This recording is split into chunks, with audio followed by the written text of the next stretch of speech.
Hello and welcome back to the Who Cares Anyway podcast. We are live and it is Friday night. I would ask if you all had a good week. I would ask if you all had a very interesting, fantastic time. But you know what?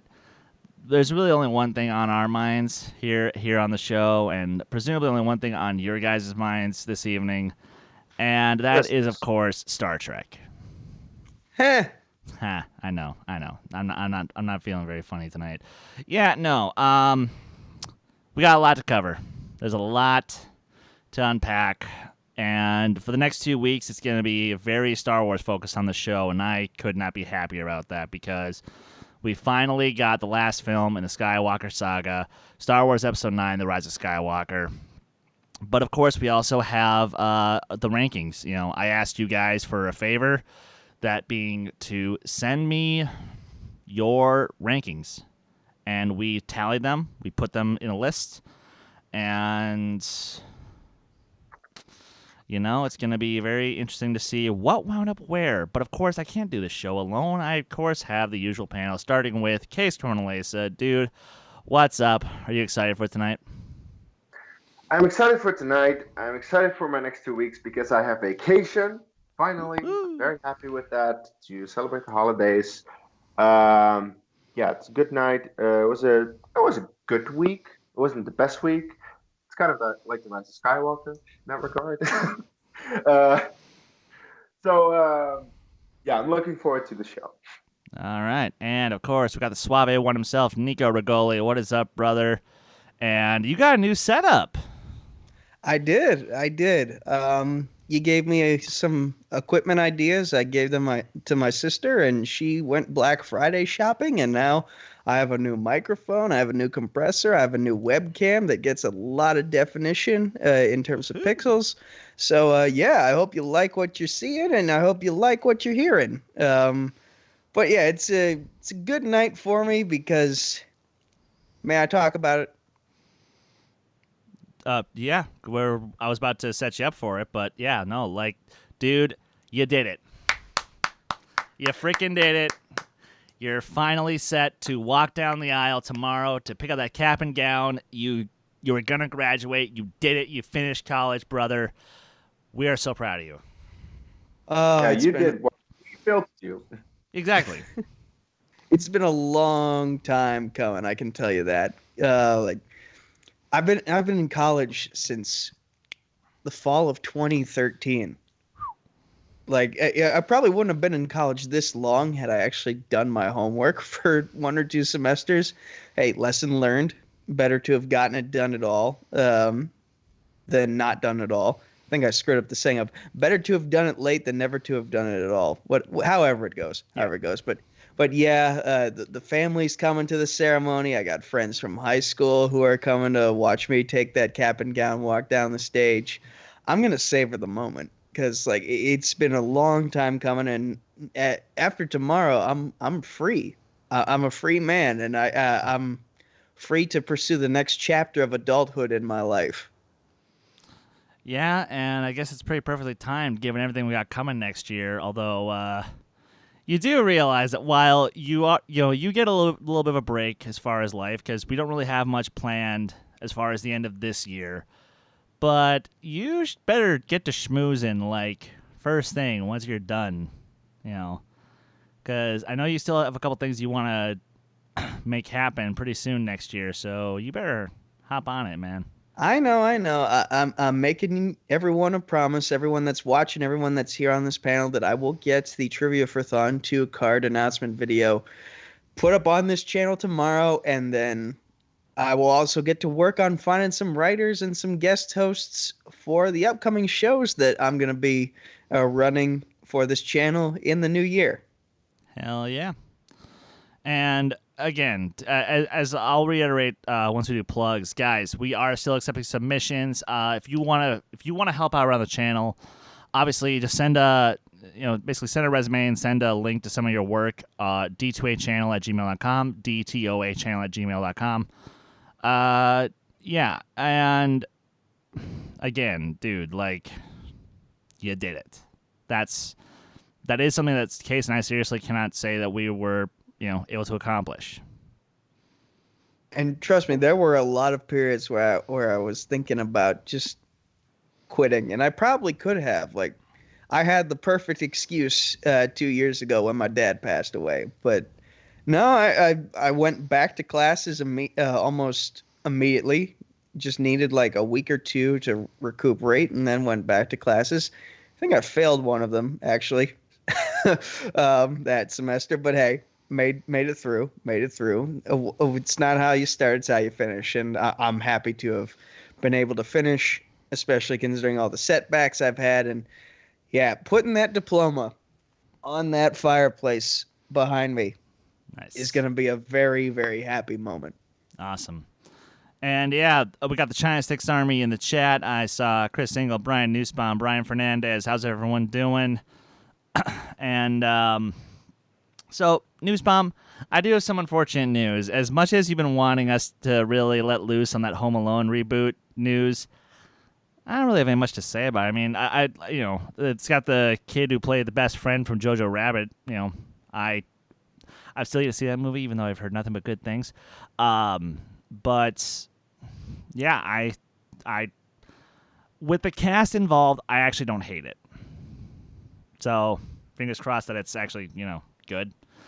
But there is something very hilarious that happened before we get into our talk about Rise of Skywalker. Case, you posted about this in the Facebook page. Why don't you start us off real quick? This is just the funniest fucking thing. Because a few months ago, we got the first trailer for Cats, based on, of course, the musical that, I don't know if people love it or hate it, because I've heard so many people say that they actually hate it, but it is, for some reason, like, known and renowned, I guess. I don't know. For some reason. But the thing is, they're making a film adaptation of it. And when we saw that trailer, we thought it looked like fucking garbage. It looked awful. It could not possibly be a good movie. But there were so many defenders of that trailer. They were like, no, it's going to be better when the actual movie comes out. And it's going to actually be good. No, it's not! Are you fucking kidding me? It is at 20 fucking % on Rotten Tomatoes. That's the highest it's going to get. It is pure garbage. And we were right, and I'm just happy that we were right. Look, I don't want to root against this movie because there are definitely talented people involved. I mean, Tom Hooper won Best Picture for The King's Speech, Best Director, so he's definitely someone who knows how to make a movie, I feel. And you have Ian McLellan and Judi Dench and a couple of other people who definitely know how to act. You also have a couple of people who definitely don't know how to act in that movie. But just based off the trailer, I was like, this looks like shit. This looks like absolute shit. And it is. And I'm just so happy that I can just shut the people up who thought, no, it might be good. No, it's not. Shut up. Yeah. Nico, you were not on the episode where we broke down our thoughts about the Cats trailer, but please tell me you were not trying to root for this movie. So I said this to you guys before we went on air. Yes. I want to see this movie twice. I want to see it one time just to see whether or not it's good or bad, and when I say bad, I mean either laughably bad or just plain bad. And then the second time, I want to grab a lawn chair. I want to put it in front of the front row so I can watch the audience watch it and just watch their faces as they go through all the emotions of like, why is James Corden licking himself? Like this looks like a movie that's fun to hate watch or fun to watch simply to make fun of. Like, it's built perfectly for Movie Science Theater 3000. Ha yes. What not to do with the movie? Oh my God. Good Lord. And look, I understand that I am in a small minority of people who thinks that Andrew Lloyd Webber is the biggest cancer to the world of music since Michael Crawford, but I understand that this thing had promise. And it with a cast like this, something had to go right. But no. Like just seeing the hatred, seeing the bile that is being tossed on this turkey. And I'm just like, oh, I feel so vindicated right now. I'm so happy. And shit, I can't remember what exactly Mark Andreyko said in his Twitter reaction, but oh, man, there was just nothing nice to say. And I loved it. I loved his reaction. So, but yeah, I really do think that the movie had it coming. Now, that said, I am still of the firm belief that this movie will actually make it possible for a movie with the similar kind of technology. Kees, can you scoot over just a tad bit so you're more in frame? Thank you. To your left. Perfect. Thank you, sir. I appreciate you. What I think I'll appreciate what this movie can do for other films, because I liked the idea of what they were trying to do with the technology, kind of like The Lion King. And if both those movies bit the bullet for better movies to come along doing that same kind of technology, then I'm all for it. But I knew this movie was going to suck from the get-go, so... So, Mark Andreyko's tweet. Cats is, without a doubt, one of the most joyless, inert, overproduced, poorly directed films I've ever seen. It is the movie 43 of movie musicals. Jennifer Hudson is the only one who achieves any sort of genuine emotion, but she can't save this awful, awful film. Yeah. Yeah. Yikes. Yeah. And then the first reply, so, did you like it? Oh, that is beautiful. Yeah, Good Lord. All right. But I do believe that is enough stalling for the time being, because unfortunately Nico is on a little bit of a time crunch because he does have some Game of Factions business in about 45 minutes, and we don't wish to keep him held up for that because it is pretty important. And, last I heard, House Night Fury could use a little bit of morale boosting. So spoilers, man. Spoilers. Did I say anything? I didn't say anything. I didn't say anything. You left some implications there. I didn't say trying. anything. All right. But yes, so that was pretty much it for non-Star Wars related stuff for this week. And next week on the show, again, we're not even going to bother with the news. Literally, I'm going to roll the intro, and we're just going to sit here and talk spoilers for the Star Wars Episode 9, The Rise of Skywalker, but not this week. Because look, not everyone was able to get to the theater last night or today. So, or the day before. Exactly. Well, yeah, for you European bastards. K-Wolf, I see you're in the chat. What is up, brother? But for those people, we are going to keep this conversation non-spoiler. We're just going to kind of get our initial thoughts, but also talk a little bit about some of the reaction that we've been seeing to this movie, and is it fair? Because, guys, there's something rather odd about this conversation we're about to have. So usually, when we're having these kind of conversations about something Star Wars related, or just any kind of movie related in general, Nico is usually the nice guy who will always try to find the positives. Kees is the guy who will usually try to find the most criticisms, and not necessarily in a bad way, but just trying to go for he's the quote unquote negative one out of us, and I'm usually the guy who tries to go in the middle. That's not switched. Yeah, we like it's anarchy here tonight because we're switching this up. And to further explain that, why don't we talk about just some initial thoughts about Star Wars Episode 9, The Rise of Skywalker? Again, spoiler free. Nico, actually, we will start with you. Okay. So, to summarize, I wanted to like this movie. I wanted to. And then there were just too many points within the movie that kind of took me out of the movie. And I was iffy when I came out of the theater. And then the more I thought about everything, the more I just realized that I didn't like it. I felt let down by The Rise of Skywalker. And granted, this is only based on one viewing so far, so maybe a second viewing will change my opinion. But I'm sorry, my nose is a little stuffed up right now. But That's fine. uh, as of the first viewing, I'm on the negative end of it. I'm not a fan. I feel like I'll say more next week because I don't want to spoil anything. Obviously, but yeah, I'm on the more negative side for this movie. Gotcha.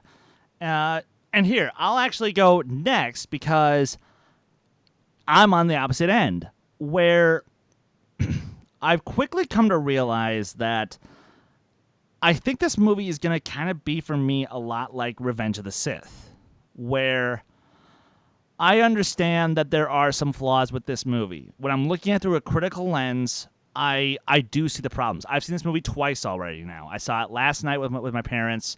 They enjoyed the hell out of it, and I'm thankful for that. It was a good chance for us to sort of have a nice little, mini bit of Christmas together, because that's kind of been our tradition with Episode 7 and Episode 8. I would treat them to a night out, and we'd go see the new Star Wars movies. But even though I do realize that there are issues with this movie, I'm not going to pretend that the story isn't a mess. I'm not going to pretend that certain things that were set up in either Episode 7 or Episode 8 didn't necessarily pay off in the way that I thought they would. I don't care, actually, because I loved it. I love this movie. To me, even though, yeah, like I said, certain things didn't pan out the way that I thought they would, I was emotionally satisfied with pretty much every decision made in the movie. So that's kind of where I'm standing. And again, we'll obviously get more in detail in this next week. But Kees, what were your initial thoughts on Star Wars Episode 9: The Rise of Skywalker as the Bendu of this conversation? Yeah, I'm the one in the middle. I'm the one who can I feel like I'm the one who can completely or see the opinion of the people who absolutely hate it and who absolutely love it. I can see both sides, and I'm like, yeah, both of them have, both of them definitely have an argument, because I thought this movie was fun. I had fun with the movie. I enjoyed myself, but it's a fucking mess. It is a huge mess in terms of story, in terms of locations, like how it jumps around from here to there. So yeah, the movie has issues, and there are decisions made in this movie that I feel kind of contradict The Last Jedi. Maybe also a little bit about The Force Awakens, but this is definitely more a Force Awakens sequel than The Last Jedi. And I feel like there's one thing very clear.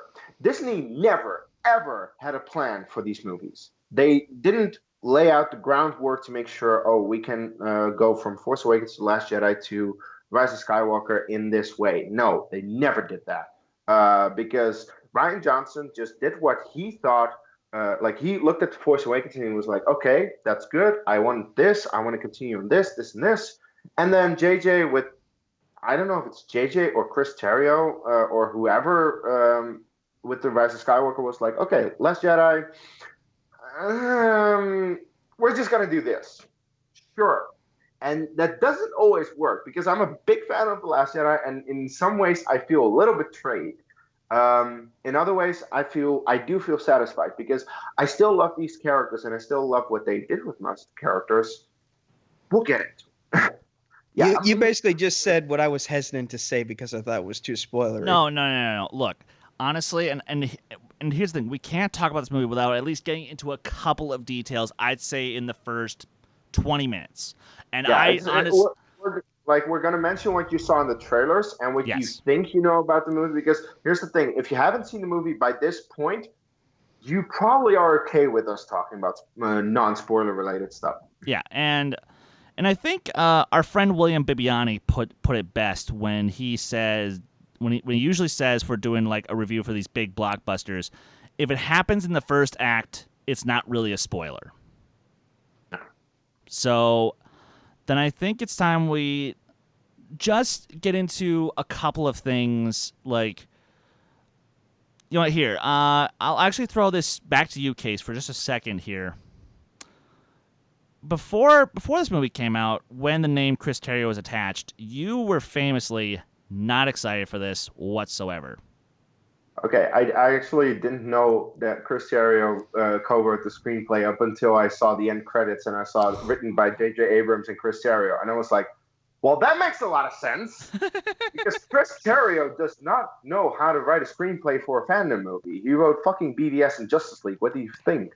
And now, yes, I know he's an Oscar-winning screenwriter for Argo, but that's not a fandom movie. That's not a movie that has a huge fan base attached to it, that has a whole lot of history in terms of franchise, in terms of what you should do with a movie. And yeah, I was like, this is why this movie is a mess.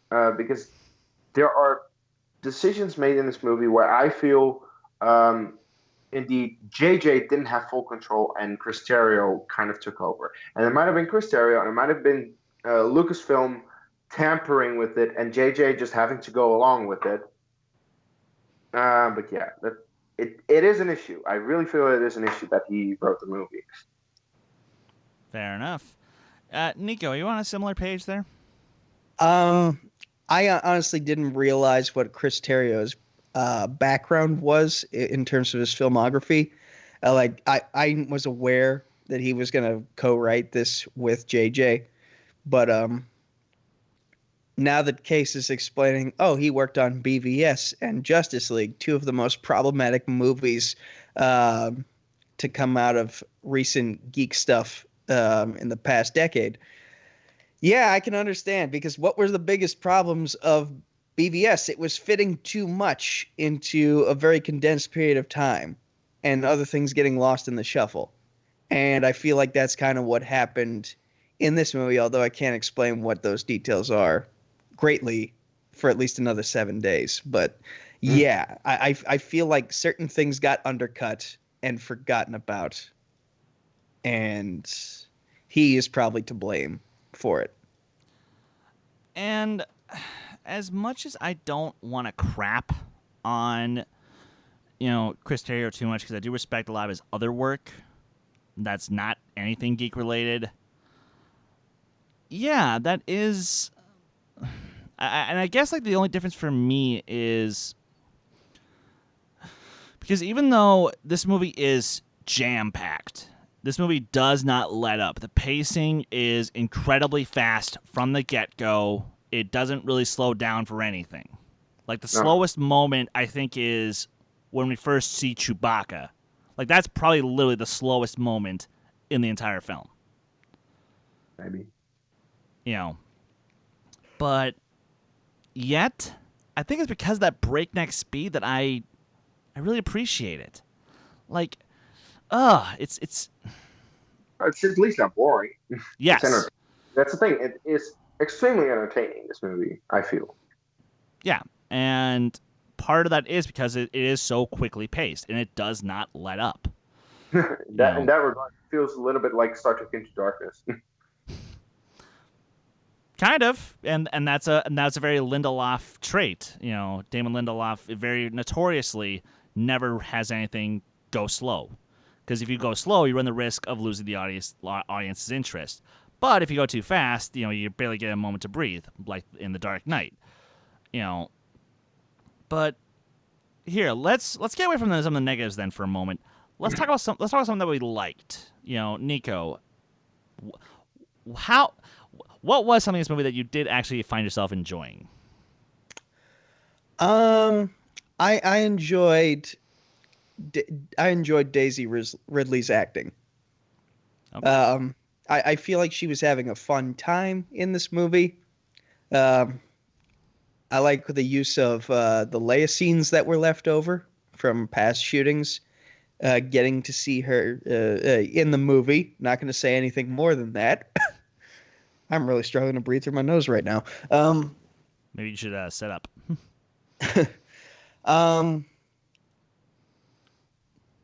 And there's an introduction of a new character. I'd say about halfway through the movie that I find him very entertaining. Ah, yes. Well, no, he was in the trailer, so we can quickly mention just the character's existence. That being the new. Dio, I assume. Uh, Is it Dio the droid? Or Well, no, I think he's talking about Babu Freak. okay. actually, both of them. Oh, Both of them. Okay. They were both entertaining in their own unique ways. Yeah. Yeah, absolutely. I suppose that for me, something I really thoroughly enjoyed was, especially in regards to the acting, my God, like every scene between Daisy Ridley and Adam Driver as Rey and Kylo Ren, I'm sorry, it was perfection. I loved it. I loved every possible moment of it. Like, I could not get enough of them in this movie. Never mind the fact that, going in, I may have delved into a couple of Reylo fanfics in my time. Always classy. Here's the thing. I never go for the pure smut. The pure smut, that has its crowd, but no, not me. Not me. I like to be a little classy about my about my ships. But no, honestly, I was compelled by pretty much every interaction they had. Which is why when certain things happened later on in the film, I found myself just being like, thank you. Thank you. And Kees, I know that you were quite happy with Mr. Driver's performance in this film as well. Look, Kylo Ren is the best character of this new trilogy by far. He is a phenomenal actor, and he's showing that in every of these movies. And yeah, again, in The Rise of Skywalker, I adore Kylo Ren. He's the best character. Also, Daisy Ridley was great. I liked her in The Last Jedi, but I didn't love her as much as like The Force Awakens, and I feel like this was back to her Force Awakens. How she was in The Force Awakens, like how much I loved her in that movie. So yeah, as you say, everything, Rey and Kylo, yes please, all of it. As of course, yeah, you and I are big Reylo shippers, so just the more scenes you get of them together, despite the fact that they might be fighting, you love it. And I liked most of the characters, really. I thought Chewbacca was one of the standouts, really. Oh, good God, yes. I thought Chewbacca has never been better, honestly. I love him in the original trilogy. I love him. I actually quite like him in Solo, but Chewbacca has never been better than in this movie, and that was amazing to see. I never realized that until now. The thing about Leia, it was very clear that they steered around the screenplay around the lines that she had recorded for The Force Awakens, because there were a couple of lines that I was like, this is not organic. This is them navigating around the lines that she has spoken, because you need to. She's dead. So that was a little wonky at times, but I appreciated that they did it the way they did it, and I felt like it was at least nice to see Carrie Fisher in this movie as the character, of course, and I felt it worked overall. And I found it 3PO, kind of. Oh, sorry. Please continue. Yeah, 3PO was great. There's way more 3PO in this movie than in the previous two combined, I feel. Because that was one thing that people kind of complained about a little bit, that 3PO and R2 were kind of pushed to the side, but there was a lot more 3PO and R2 in this movie, and that was a lot of fun, because that's what we love from the original trilogy. Their banter, they're kind of the comic relief, so that was good to see. So, like, mostly in terms of the characters, I was very satisfied. And that's, again, for me, one of the true strengths of this movie was the characters, both old and new. Like, Richard E. Grant as... yes. Allegiant General Pride. So good. He was so good. Like, and that's the thing. And that's the reason I'm glad they got a lot of these powerhouse actors like a Kerry Russell, a Richard E. Grant, who really knew how to, really know how to milk the scenes that they're in. Like, they just know how to just ooze in the scenery and sort of chew it a little bit, but not get too crazy, because we still have the King of Chinri suing from the prequels to get to in a second. But I yeah, I really do not have a damn mean thing to say about any of the new characters. Which is weird because... Okay, so you heard his laugh in the trailers. We know that No, okay. We can say Palpatine is in this movie. Palpatine is absolutely in this movie. And on the one hand, I get why people have an issue with it. I truly do. Like, I genuinely get it. But to me, it just made too much sense to bring him back, and it made too much sense for Ian McDiarmid to play it the way he did. And that's where I think you guys might disagree with me, and that's fine. Let's talk about it. Let's talk about Palpatine. I can't really without spoiling. Same. So I'll just say I'm not really a fan of it. Check out our review next week. Why? Fair enough. I'll say I was a fan of it until I wasn't a fan of it. Yeah. Fair enough. Again, it's Ian McDiarmid. I guess I just have this. I love his performance. That's not the thing. I just wasn't a fan of how it was written in, and I'll explain it later. Fair enough. And yeah, I suppose that about cover that as far as the characters go.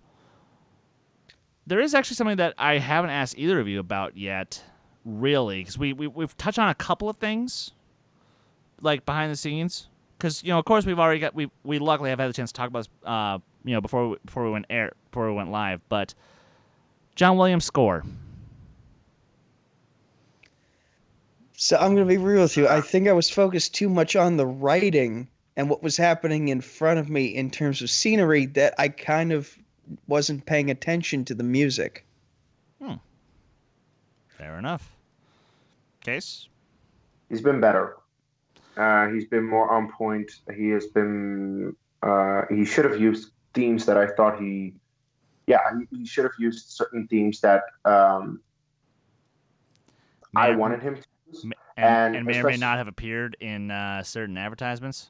That's the thing. There was a theme used in a trailer, a theme from the prequels that most people love, and it wasn't used in the movie at a point, especially at a point when there was no score and you could have completely used it. And that was why I was disappointed by his score. Like, that was the advertisement. He is going to use scores, themes from all the movies, the prequels, the originals, the new movies.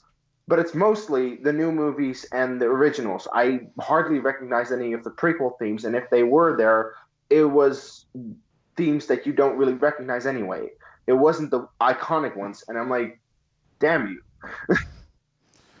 I mean, and I will admit, from a greatest hits perspective, it could have been done with a little bit better placement, and yet.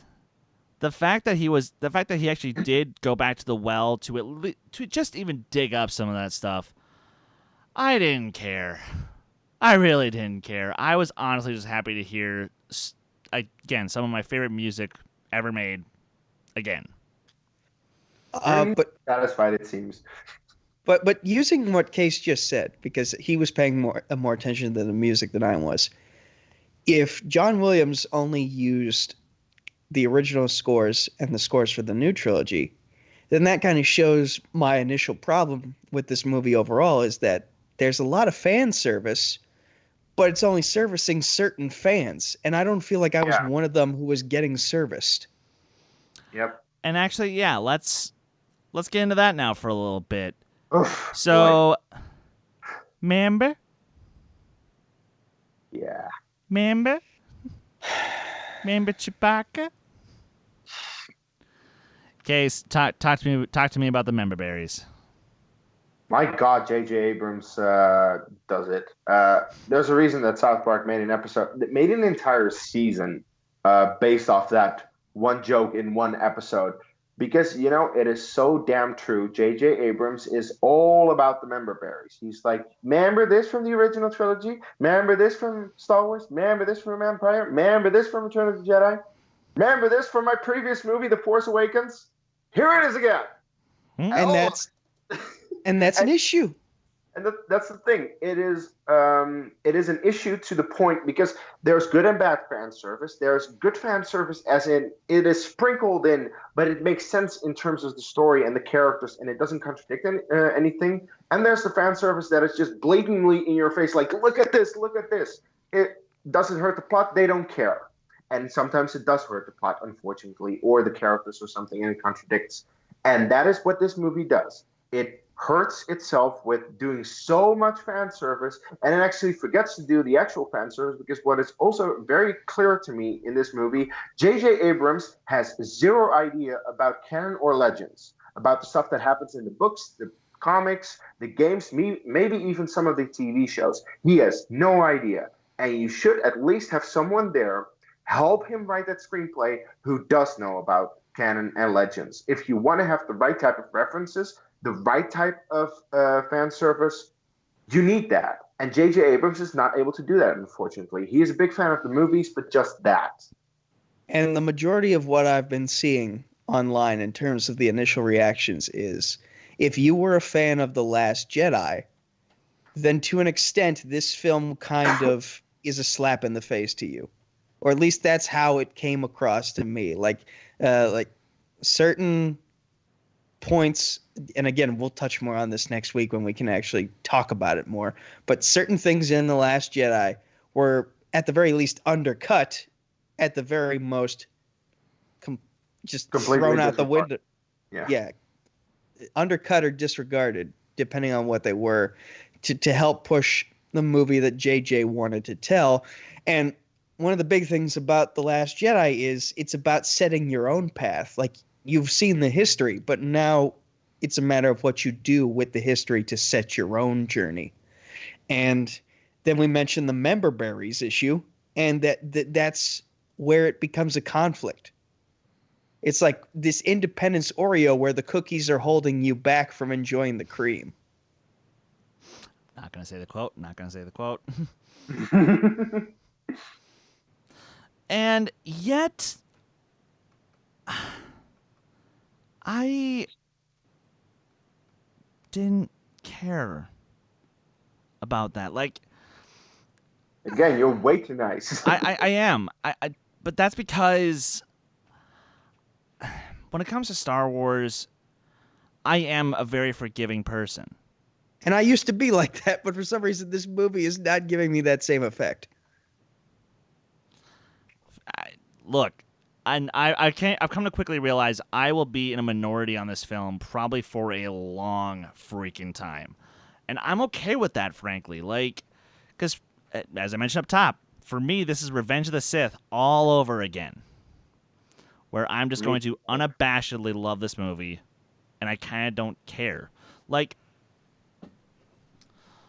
what I think I had, if let's say I were to put a comparison here, I feel like this movie did for me what Snow White and the Seven Dwarfs did for audiences in 1937. Now let's take a look at that movie for just 2 seconds here. Is Snow White, in any form logical? Not really. No. Is it, does it really make that much sense from a narrative perspective?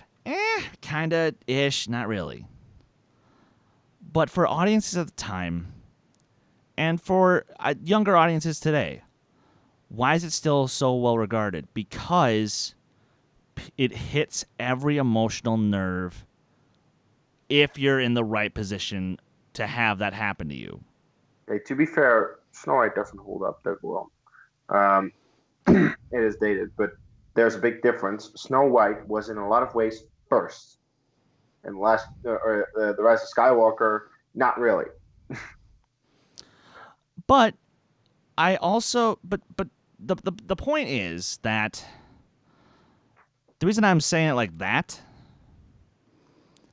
is because while literally every logically speaking, I will never give this movie a higher rating than a 3.5 out of 5. Hell, for all intents and purposes, I shouldn't put this movie any higher than maybe 7 or 8 on my Star Wars ranking. And yet, this might wind up in my top 5.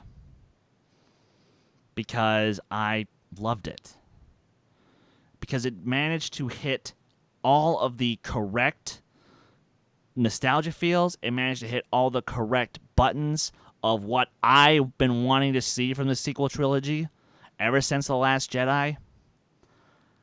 And it did so in a way that satisfied me. I'm well aware it didn't work for a lot of people. And again, we'll get more into it next week when we talk about it for like 3+ hours. But let's also quickly talk about the reactions online. Oh yeah, no, we'll get there in just a second.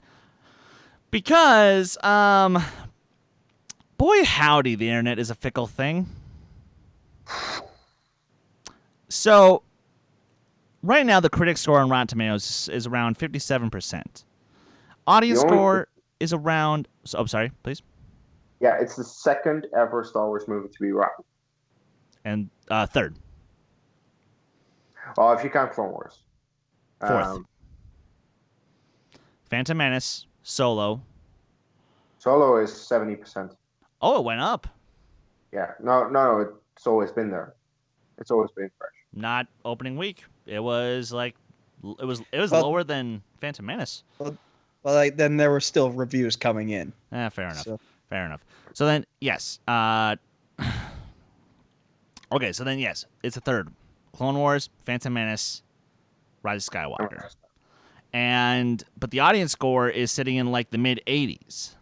Yeah. So... Kind of like the inverse of The Last Jedi. Kind of. Well, okay. To be fair, with The Last Jedi, a lot of butthurt people just made accounts to give it a rotten rating to make sure that it got to that point. So that's just people being stupid. And the sad thing is, that is actually 100% true.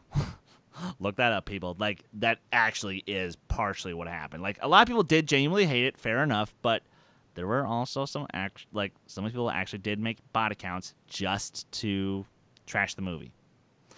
And it doesn't really seem like that's happening now. No. Which is nice. No. With this one, it really seems that a lot of the audience just loves this movie. And it's funny because it's both Star Wars fans and regular fans, which is kind of surprising because I thought that non-Star Wars fans would have more of an issue with it, or like more the casual fans than actual big Star Wars fans. Well, I think that's also because, and again, without giving any spoilers, but when I saw the movie the second time today, I kind of made a joke to myself. I'm like, oh, so we're watching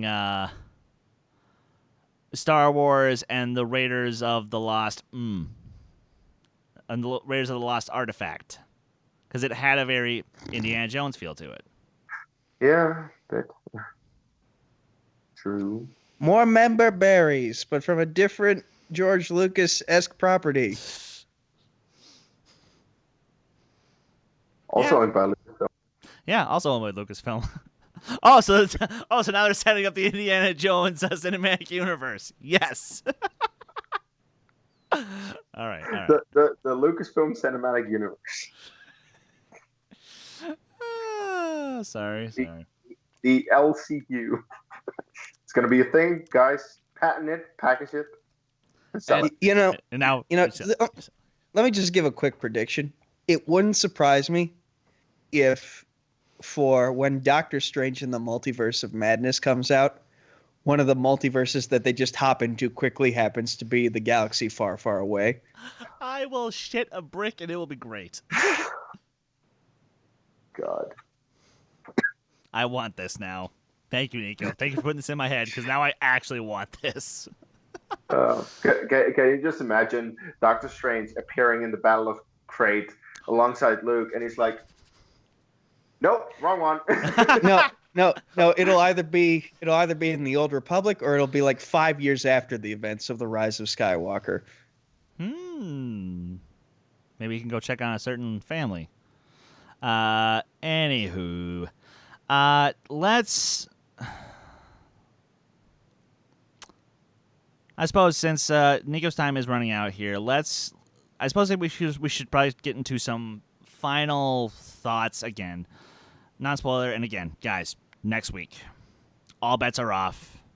We will give one minute-long warning, and we're just gonna go for it. But let's get in some final bits here to just set up the conversation next week, because it's gonna be hell or it's gonna be awesome. One of the two. Nico, hit me with some final thoughts. My final thoughts are, upon first viewing, I'm currently just disappointed. Like, the member berries issue and the writing style of Chris Terrio, I feel like those really hold the film back. And a lot of the things that I wanted to see touched on following The Last Jedi, I feel like JJ kind of undoes some of those things. Basically, there's a lot of fan service, and I don't feel like I was one of the fans being serviced. Fair enough. Case. I feel like upon first viewing, I will see, by the way, tomorrow in a marathon of Force Awakens, Last Jedi, and Rise of Skywalker. So I wonder how I'll feel with that. Also because that will be the first time seeing the previous two movies after having seen what happens next. I think that will also have some influence with it, of course. I'm interested to see how that goes. But yeah, upon first viewing, I had fun. I was entertained by the movie. There are good performances. The characters are at good moments. I cried. I laughed. But I was also disappointed in the end. And there are definitely a lot of things that, there are a lot of things that I want to say and I can't say because we go into that next week. So guys, really check out next week, because then I can actually specifically say my issues or maybe amazing moments that I loved. Because I can spoil it yet. Okay. Fair enough. And I think it's because I made sure that I watched both Force Awakens and Last Jedi before I saw it on first viewing. And I hate to admit this on air, but I was literally watching the last half hour of Last Jedi literally as I was driving to the theater, which, guys, don't do that. That is dangerous, especially when you're driving on a freeway. Don't do that. I'm not proud to admit this, but because I planned on, I know. I'm sorry. But because I think I had so fresh in my mind, I was just ready. I was just ready to go in whatever direction they took me. Now, that said, Lucasfilm, listen up. Don't you ever make a trilogy or a series of films without having a set plan ever again. Because I don't want to deal with this fan base. I don't want to deal with the assholes on Twitter. And luckily, I haven't had to do too much of that this time around. But they're there, and they will strike. And they will strike hard. Will they strike back? They already struck. But no,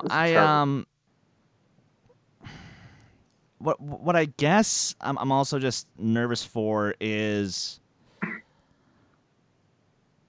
I think they're gonna have to do. Okay. Well, look, they got 3 years to get this right, because they're not going to make any more movies until 2022. Of course, and trust me, I will bet every dollar I have in my bank account they will not do episode 10, 11, 12 right away. But I'm just going to say this. Okay, they shouldn't do those episodes. I don't want those. But it's probably going to happen. Yeah, but I hope that they don't, because I'm just done with the Skywalker Saga. I want new stuff. I want set way in the future, way in the past, just away from this timeline with the Skywalkers that we've seen too much of. And I know that they're still exploring it, and I'm honestly getting sick of it. I mean, we can only. And honestly, after this, maybe steer away from the Jedi and Sith. Isn't there like a third force-wielding faction out there somewhere in the outskirts of the galaxy that we don't even know about yet? Like, give them some spotlight. Well, funny you mention that. Oh. Maybe not the plant. Maybe not the giant plant that lives. Oh God. No. The Yuuzhan Vong were essentially the Star Wars version of the Borg. But Oh. So Nico, you would definitely hate those movies. Yeah, that's why I want them. I for some reason thought the Yuuzhan Vong was a plant monster. Nope. They're cyborgs basically. Oh joy. All right. But that said, you do have to head out, Nico. So please, good sir, plug yourself if you could. You can find me on Facebook, Twitter, YouTube at Nico Suave Regoli, or just Nico Suave with 4 random meaningless numbers at the end on Discord.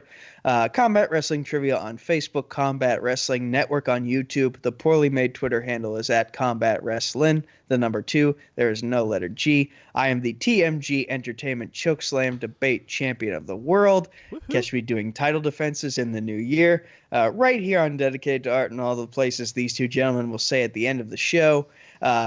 Tomorrow there will be a Trivia for Thon 2 announcement video uploaded to this channel around noonish Eastern time, and I will finally be taking that cap and gown walk at Penn State, New Kensington in the theater.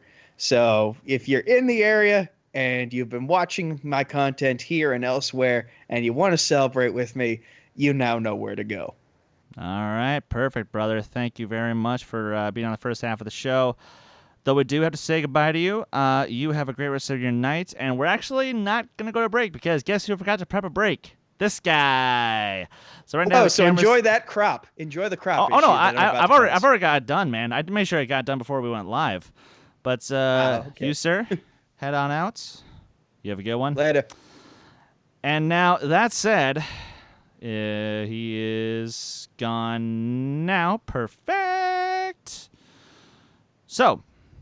You keep talking. I'll be right back. Oh, fine. I literally had it ready to go, you bastard. All right. So, yeah, guys, that is that. Once again, we want to give a huge congratulations to Nico for graduating. It's a big accomplishment. And this will help him a lot in the future. Absolutely. Now, I'm looking at some of the chat going on here. Maybe I should do a PSA about doing Star Wars and driving. But you know what? Nah. Fuck that. Okay, so what's it? So who talks first? You talk first. I talk first.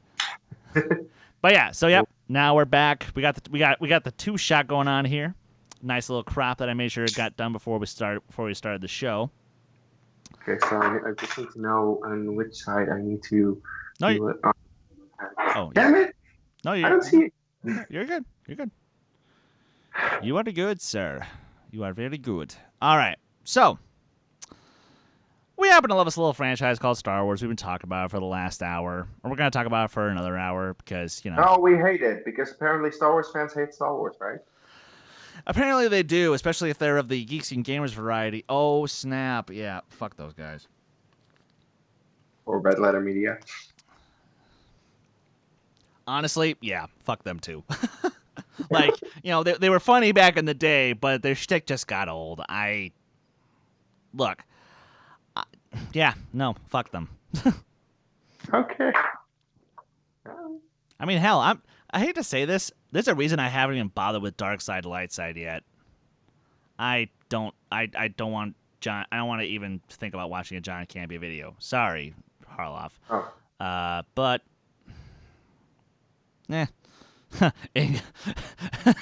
oh, Ingle, starting up your little Trek chant in the chat. That's beautiful. Fuck that. We hate Trek. We're Star Wars fans. Yeah, as Star Trek is my second favorite franchise of all time. But so this week, or well, actually, rather 3 weeks ago, I asked all of you guys to do me a huge solid. I wanted you to give me a topic to talk about this week, and it was decided that just like the Disney ranking episode a few months back, let's do Star Wars. Because why not? That's right. And I put out a giant post that got me in a little trouble with somebody over here. Because, look, For the actual list, I only counted the 11 canon films. But that said, I did ask where you guys, if you had it in your list, where you would rank all the other stuff, like the holiday special, the 2 Ewoks films, and the 2003 Clone Wars micro series, which I only put that last one in there because every time that I watch it as 1 2-hour film, which in my opinion is the only way to watch it, because literally it's the best prequel when you watch it that way. But it's TV. So? What? It didn't count for the actual list. No. So, you know. I'm actually happy that you didn't include it for the actual list. Yes, you're welcome, because I honestly think for a second you might have quit the channel if I had. I'm kidding, of course, but No, the thing is, if we had included those would have ended up at the bottom because, well, people don't include it when they send lists. yeah, you know, Heck, most people already don't include the Clone Wars.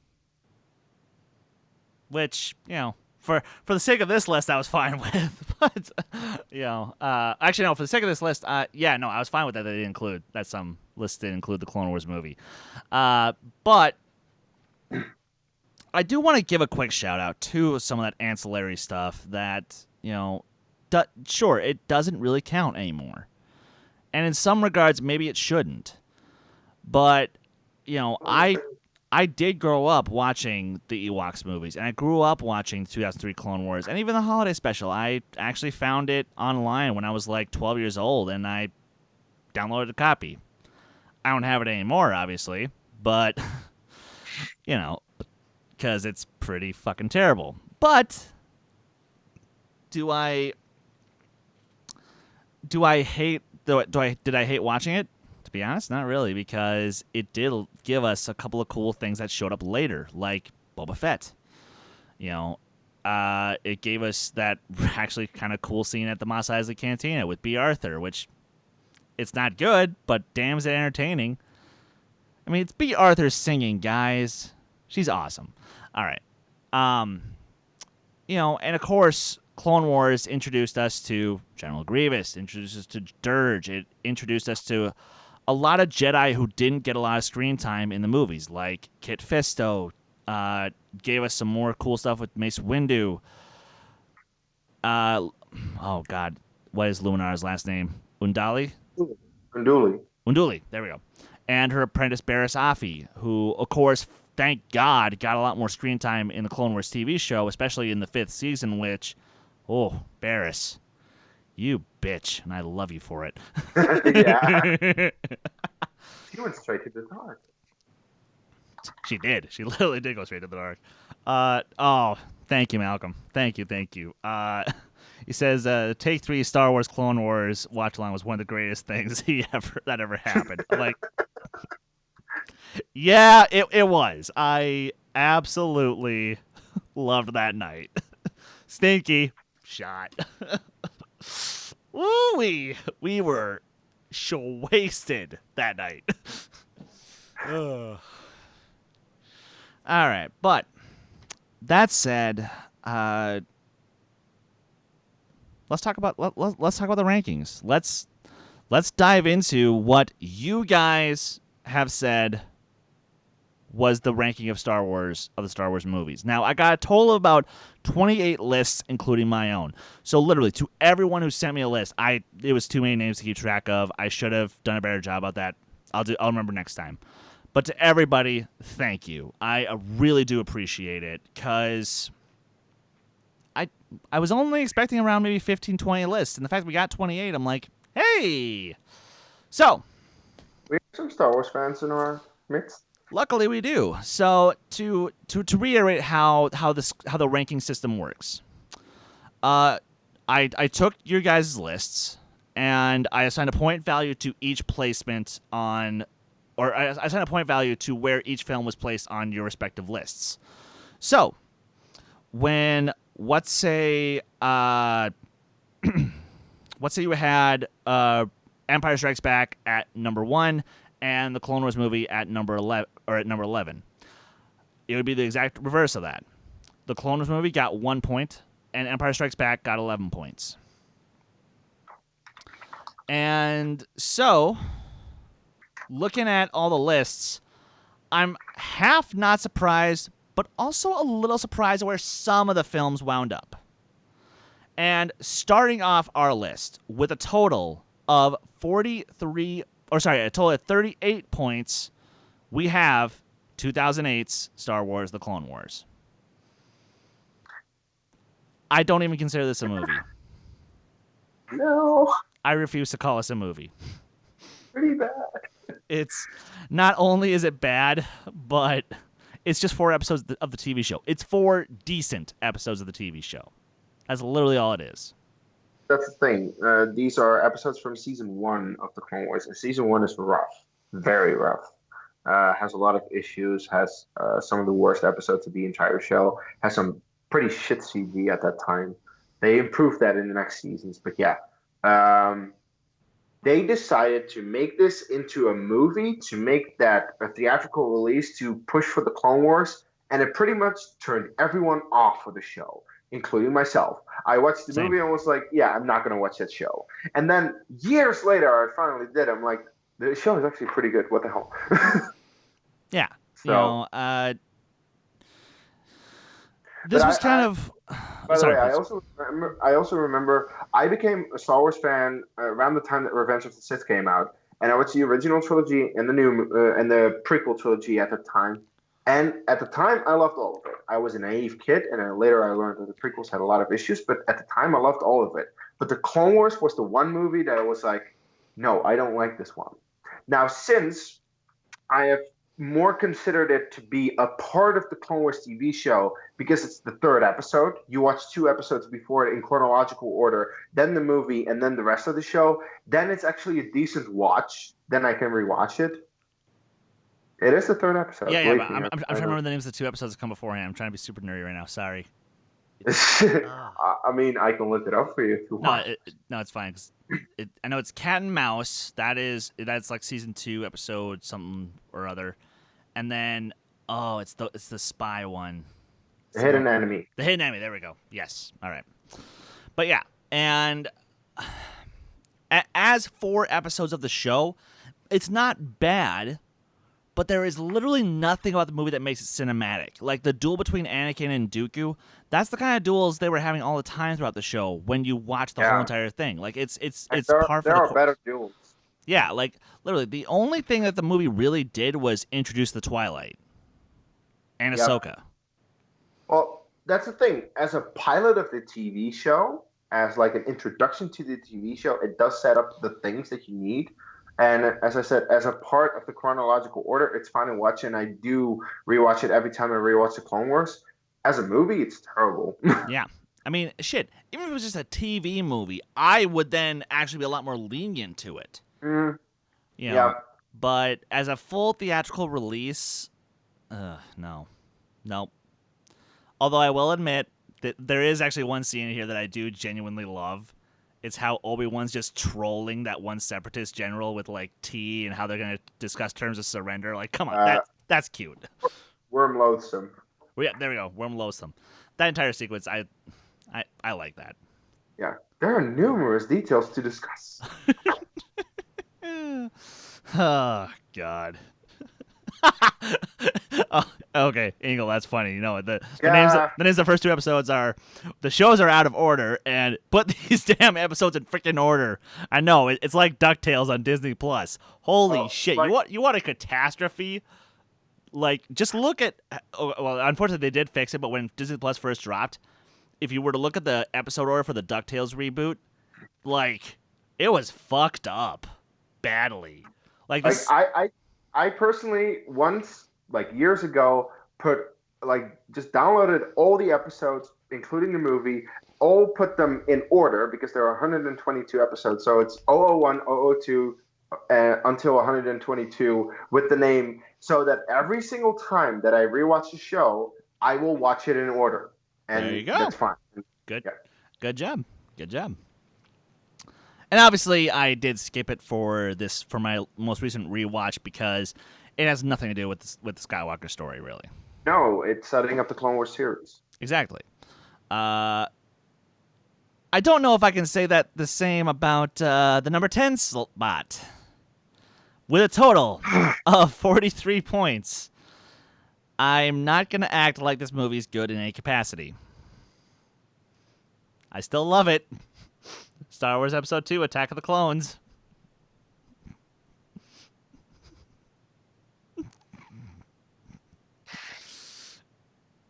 It is Case's most hated movie of all time. I hate this movie. I hate it so much. There's so much shit in this movie. But there are good things. There are. Good things. So let's just focus on the good things, and then we'll head over to episode 1. Okay, because the thing is, all the bad things about this movie have been said. If you want a complete full breakdown on how terrible this movie is, go to Red Letter Media and watch the Mr. Plinkett review, because they say everything that has been said. Good in this movie, Ewan McGregor as Obi-Wan. Yep. Ian McDermott as Palpatine. Yep. I mean, they're good in all the prequels, essentially. You want to buy some Best That joke is gold. I love it. I think the scene where Padme, Obi-Wan, and Anakin in the arena fight the beasts is cool. Also, interesting designs of the beasts. Yes. There's phenomenal sound design in this movie, especially considering the seismic charges in the asteroid field. Like, that is orgasmic. It is absolutely amazing. Hell, Django's blasters. Oh, Dude. yeah, absolutely. So, there are... and while I hate how the scene ends, Anakin reuniting with his mother and his mother dying is perfect. And Hayden is actually really good in that scene. You know why? Because he hardly says anything. There's hardly any dialogue. That's why he's good in that scene. Like, all he says is, like, stay with me, Mom. I'm here. You know. Yeah, that's the thing. He sounds so desperate. That plays out perfectly. Now, I hate that it ends without us seeing that he kills all the Sand People, because that would have been an awesome scene a la Rogue One, but oh. PG rating. PG rating, indeed.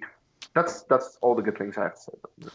You know, and I, of course, ditto with all that, and I'll even add a couple extra things that I probably shouldn't love, but I do.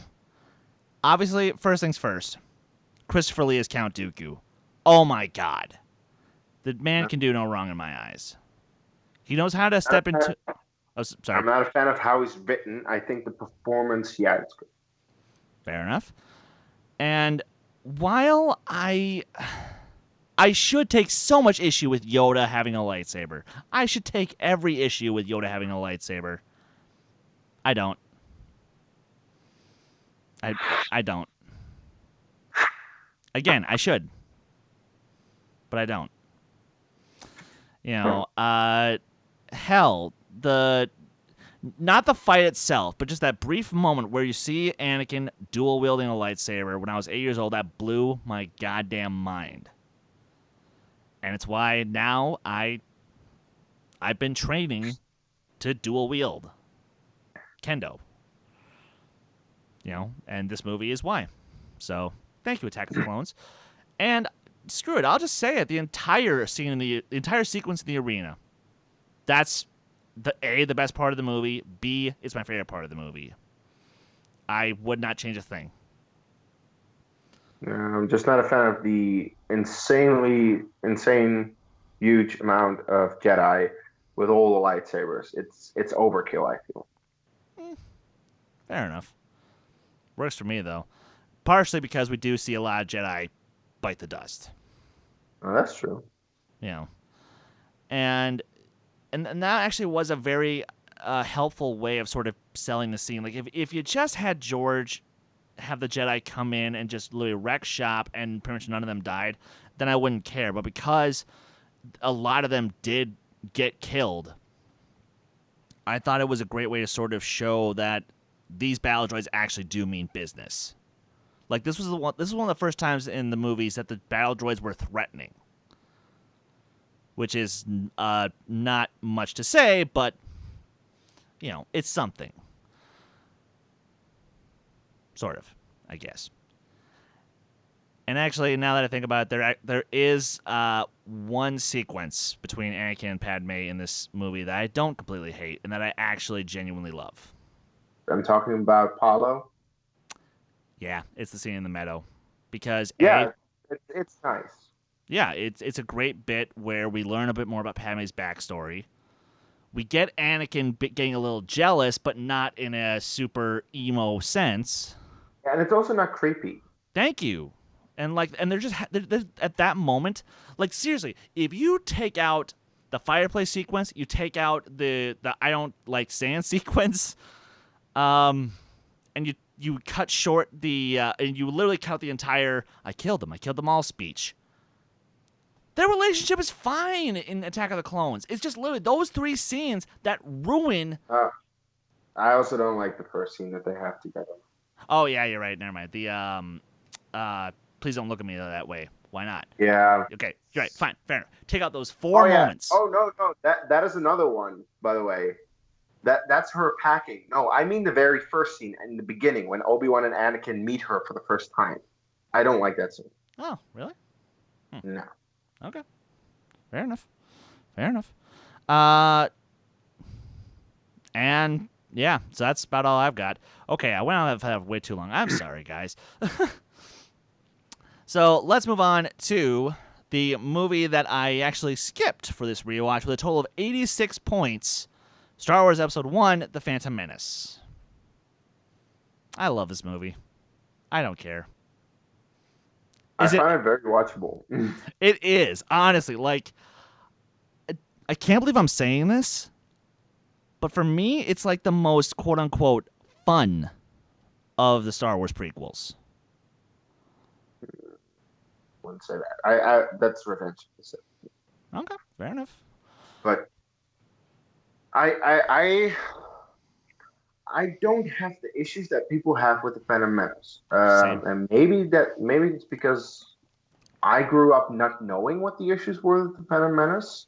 But even after hearing them, I don't hate Jar Jar in this movie. I don't hate any of the racist characters in this movie. They say that Watto, Jar Jar, the Neimoidians, they're racist. I never cared. I always thought, it makes sense that they have weird accents and that they talk weird because they're weird aliens. I'm so glad you brought this up because I'm literally in the same exact boat. Like, to me, growing up, that was just how I picture that was just what those species were. I didn't, and keep in mind, I was 6 years old when I saw this movie the first time. I'm not old enough to understand, like, racist depictions in film. I'm not old enough to understand, like, why something like blackface is offensive in movies or whatever. But, like, I don't care. Because I just see great puppeteer work, which there is. I see great CGI, which there is. On Watto, at least. On Watto, at least. Not so much Jar Jar. Even though I have to give a lot of credit to the visual effects crew for creating that character and thus paving the way for Gollum 2 years later. No, that's absolutely true. But this movie has one of my favorite Star Wars scenes, the pod race. I love everything about it. I'm of course a racing fan, so that helps. That makes me understand a couple of the terms that they throw around. Because they do mention stuff like pole position, and the fact that, the way that sometimes you have a race where the best car isn't in the first position and he has to fight his way back, and I like that. The sound design is fucking phenomenal. It is some of the best of all the prequels, I feel, especially Sebulba's pod, like that ding ding ding ding ding ding, like yes, it's so good. Yes, and to be honest, you know what else I appreciate about that scene? There's no score until the third lap. No, there's not. And that's because they wanted to show off the sound. And it works so well. Yeah. And while I do understand some of your critiques towards the fight at the end between Maul, Obi-Wan, and Qui-Gon, again, 6-year-old. Double-bladed lightsaber. That blew my fucking mind right open. The thing with that lightsaber fight is people like it because of the spectacle. The spectacle because of spectacle. Like, yay, we have lightsabers and they're fighting, and it's a lot more choreographed than in the original trilogy, of course. This is not as choreographed as some of the fights in the prequels can get. This is still somewhat grounded, and at least there are some consequences because, of course, Qui-Gon dies and Maul dies, so, actually something happens. And it doesn't go on for too long, luckily.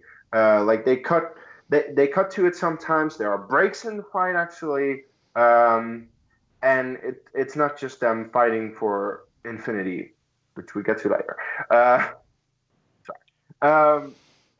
But my biggest issue is I don't care about why these characters fight.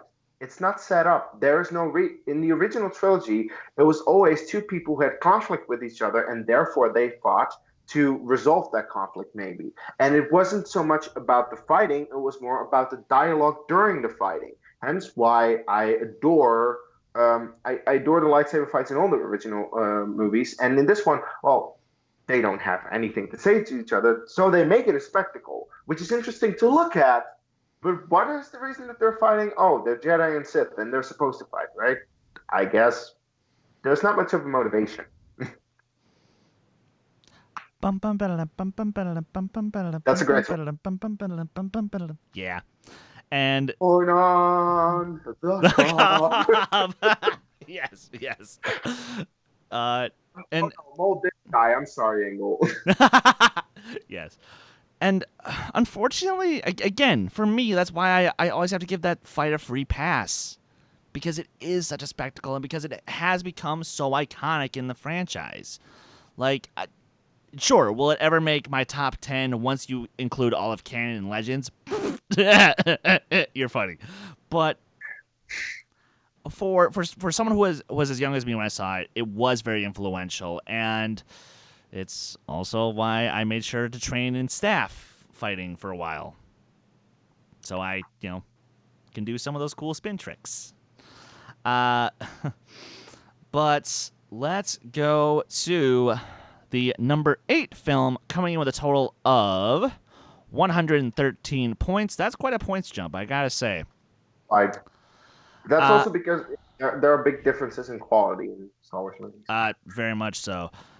And this is a movie that I will just straight up say I think it's actually good. Solo. It's not great, but I think it has just enough. It does just enough right to where it's still good. But that's decent at best. It's decent at best. No one asked for this movie. No one wanted this movie, and Lucasfilm should have never made this movie. Because, well, it bombed. And that wasn't necessarily because of the fact that, it might have had something to do with the fact that you released it only 5 months after The Last Jedi. It might have something to do with the fact that you released it a week after Deadpool 2 and a few weeks after Avengers Infinity War. It might have something to do with the fact that you fire your directors 6 weeks before you're done with shooting and have to get a new director in and have to reshoot 90% of the fucking movie. There was so much against this movie that I'm like, why did they even make it? There was just everything was going against it. Considering all that, it turned out okay, but it could have been better. I honestly thought there were missed opportunities that I thought this movie should have done, mostly considering Crimson Dawn. Crimson Dawn shouldn't have been Crimson Dawn. It shouldn't have been led by Maul. It should have been Jabba. Oh, I thought you were gonna say it should have been Black Sun. I've been like, ooh. No, I don't even know who that is. No, Jabba. Just have Han work for Jabba. Yeah, sorry. Black Sun is the criminal organization Black Sun. Yeah, Black Sun. yeah, yeah. I know that. Okay. Yeah. No, and look, I think the only reason that I actually do genuinely love Solo is the same thing with Rise of Skywalker. I'm a fan. I want to be serviced, and I want to be serviced a little too much.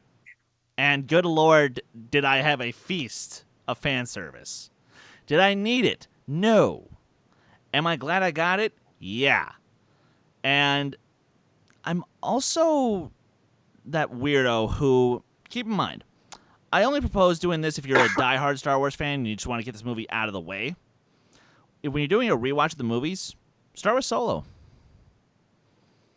Oh, yeah, that could be. because you get the introduction of Han, and you get the introduction of the rebellion. Technically, you get the seeds of the rebellion. Well, the thing is, they're one of the cells that are across the galaxy, because that is what is said in Rebels, and it's explored in several canon books like Lords of the Sith. There are pockets of rebellion. There are little cells, little groups of people around the galaxy that are already rebelling, but they're not uniting up until the point that you get the actual rebellion 10 years after Solo. You're right. Wow. I was gonna say 8 years, but wait, no. I mean, okay, technically you could make the argument that they already started to come together 2 years before New Hope on Adelon with Rebels, but that's still an expanded Rebel cell, and still it's clear that you have Dodonna somewhere else. So I would say that's just Sato's fleet.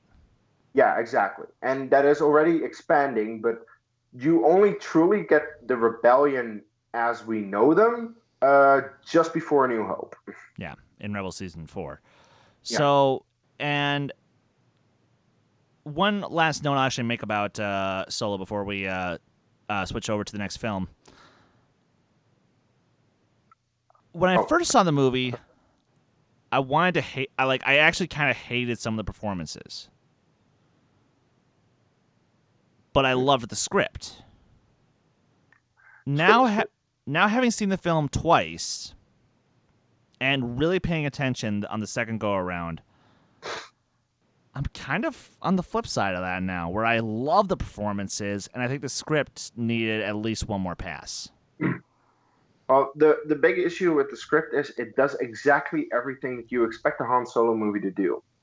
You want your Sabacc game where Han Solo wins the Falcon, they do that. You want your Castle Run, they do that. They do pretty much every fucking thing that you expect it to do, and it's like, no originality, no, okay, I guess. Now, I will say, I love Ehrenreich as Han. He did, that's the thing. He didn't try to do Harrison Ford. He did his own thing as a young, naive Han Solo, and that worked so well because there's still a 10-year Harloff.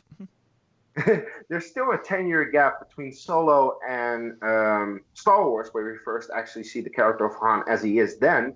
And yeah, in 10 years, a lot can happen. And I really feel that, like, after the events of this movie, Kara will die at one point. Han will learn about that. It will break his heart. It will make him more rough and not care as much about people and not as naive as he is, and more towards the way that he is. That's why I still am kind of interested to see a sequel to this movie in form of a movie or TV show. I at least want some kind of continuation where they explain what happened after. Because I do think there's potential for that, especially now that he got a lot of the shit out of the way that I just didn't want to see anyway, like Castle Run. So, there's still enough interesting things in this movie to set up for a potential sequel. It's just that I felt this movie itself was, what I expected from it. And that's why I didn't really like it. It was a by-the-numbers origin story. I'm not going to pretend that it wasn't. But it's just a matter of, did I enjoy the by-the-numbers origin story? And at least in this case, I did. Should I have? Probably not. And yes, Engel, I do wish someone would play Pazak on the big screen. Also, spell it correctly. Pazak. Yes. Good job, Kees. But the Pazak hand has been dealt, as it were, as we move on to Pazak is not for everyone. Well done. To the other Disney era prequel, a movie that I love. I genuinely do love this movie. But I'm troubled with it. And I'm of course talking about Rogue One, a Star Wars story. Because here's the thing. The stuff on Jeddah, I love the planet. I don't care about what really happens there. Bor Gullet especially. Good fucking God. Yep. Edu. Do I really care? Not really. Lehan? Wabani? Rings of Catherine, okay, that's cool. That was a great sequence.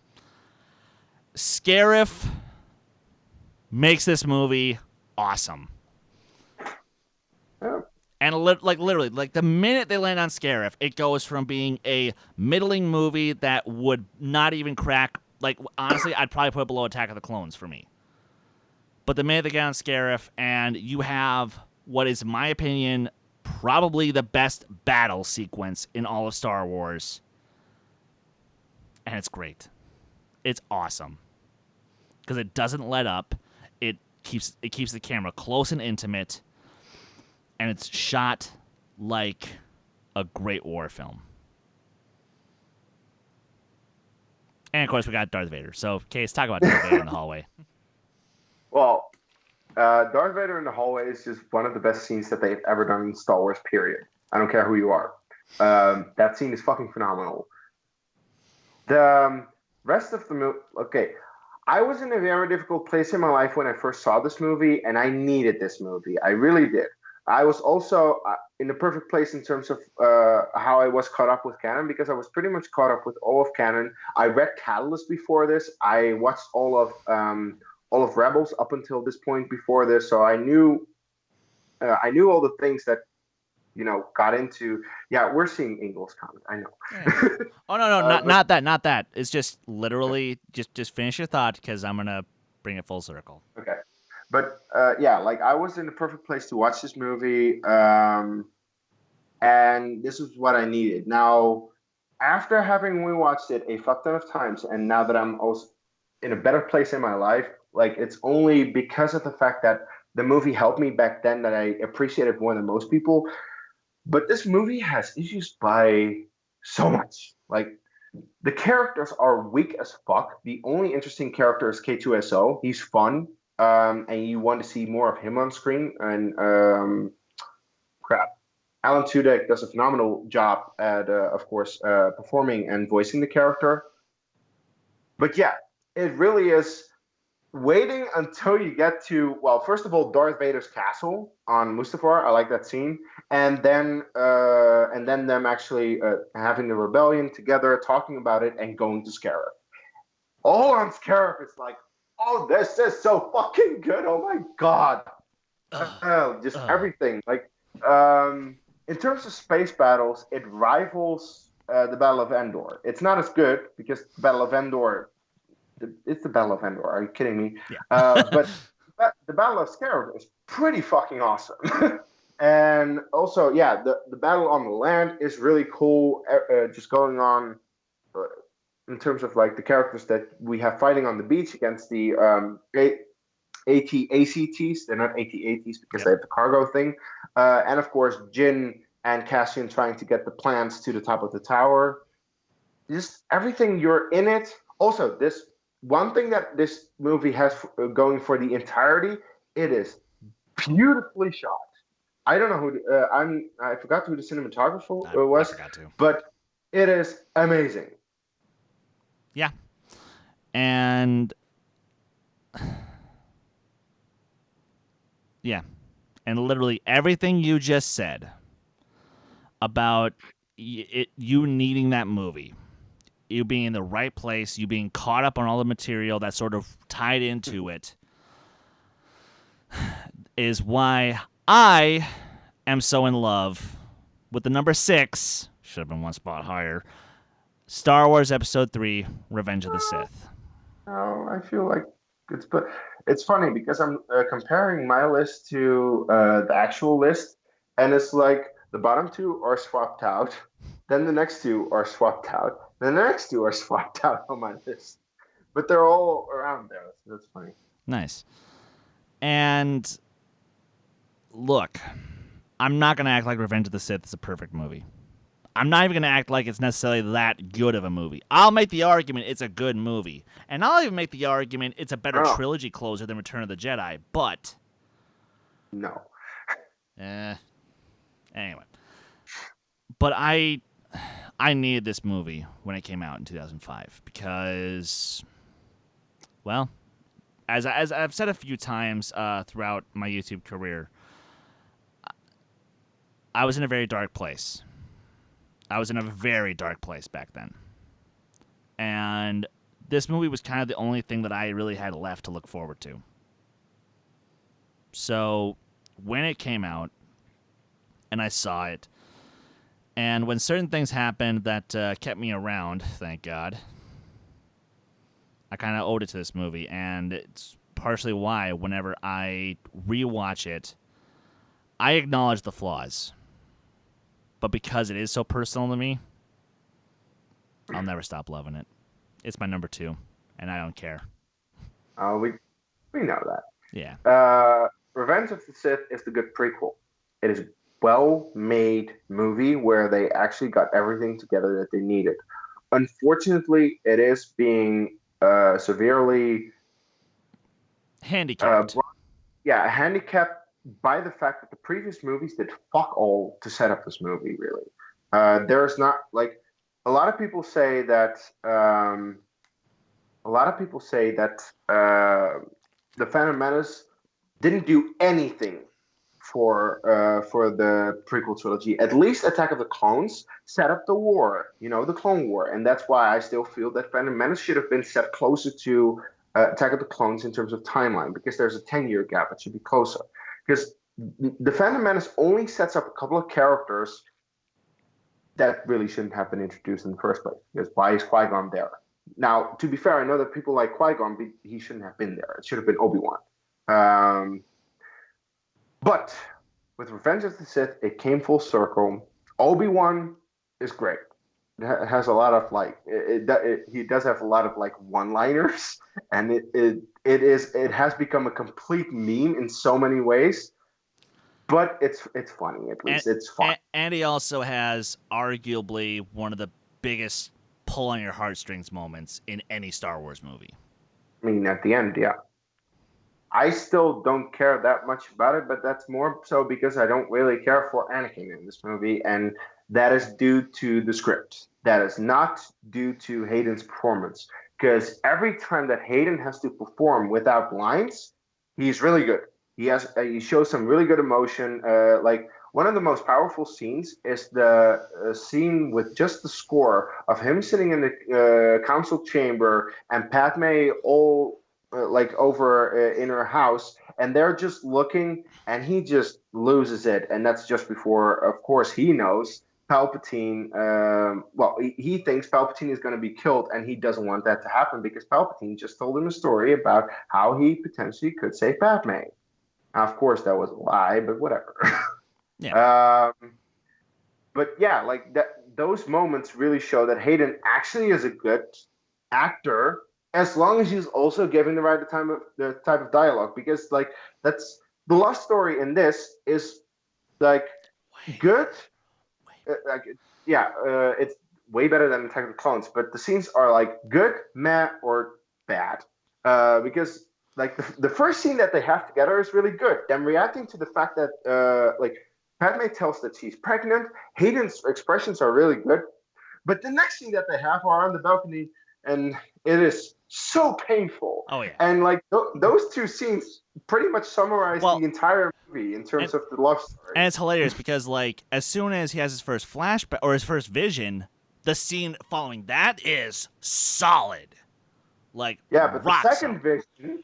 That's a little.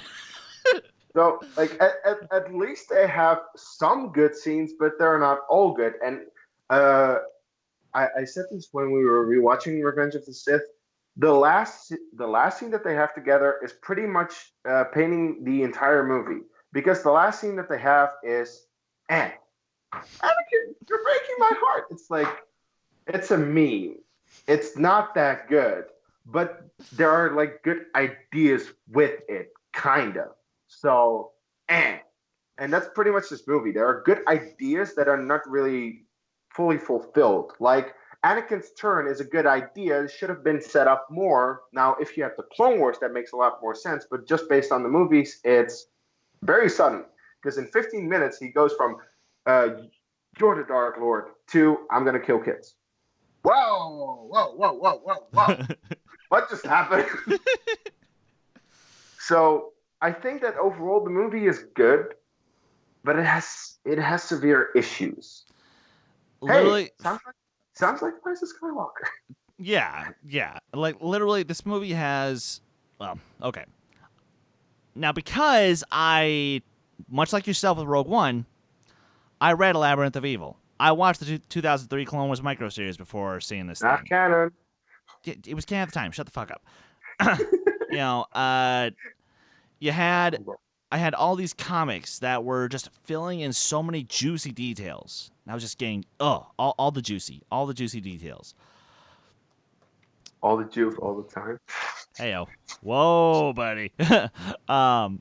But You said it. I did say all the juicy all the time. Yes. But my only issue with this movie is the dialogue. Like, literally, I'm convinced that if you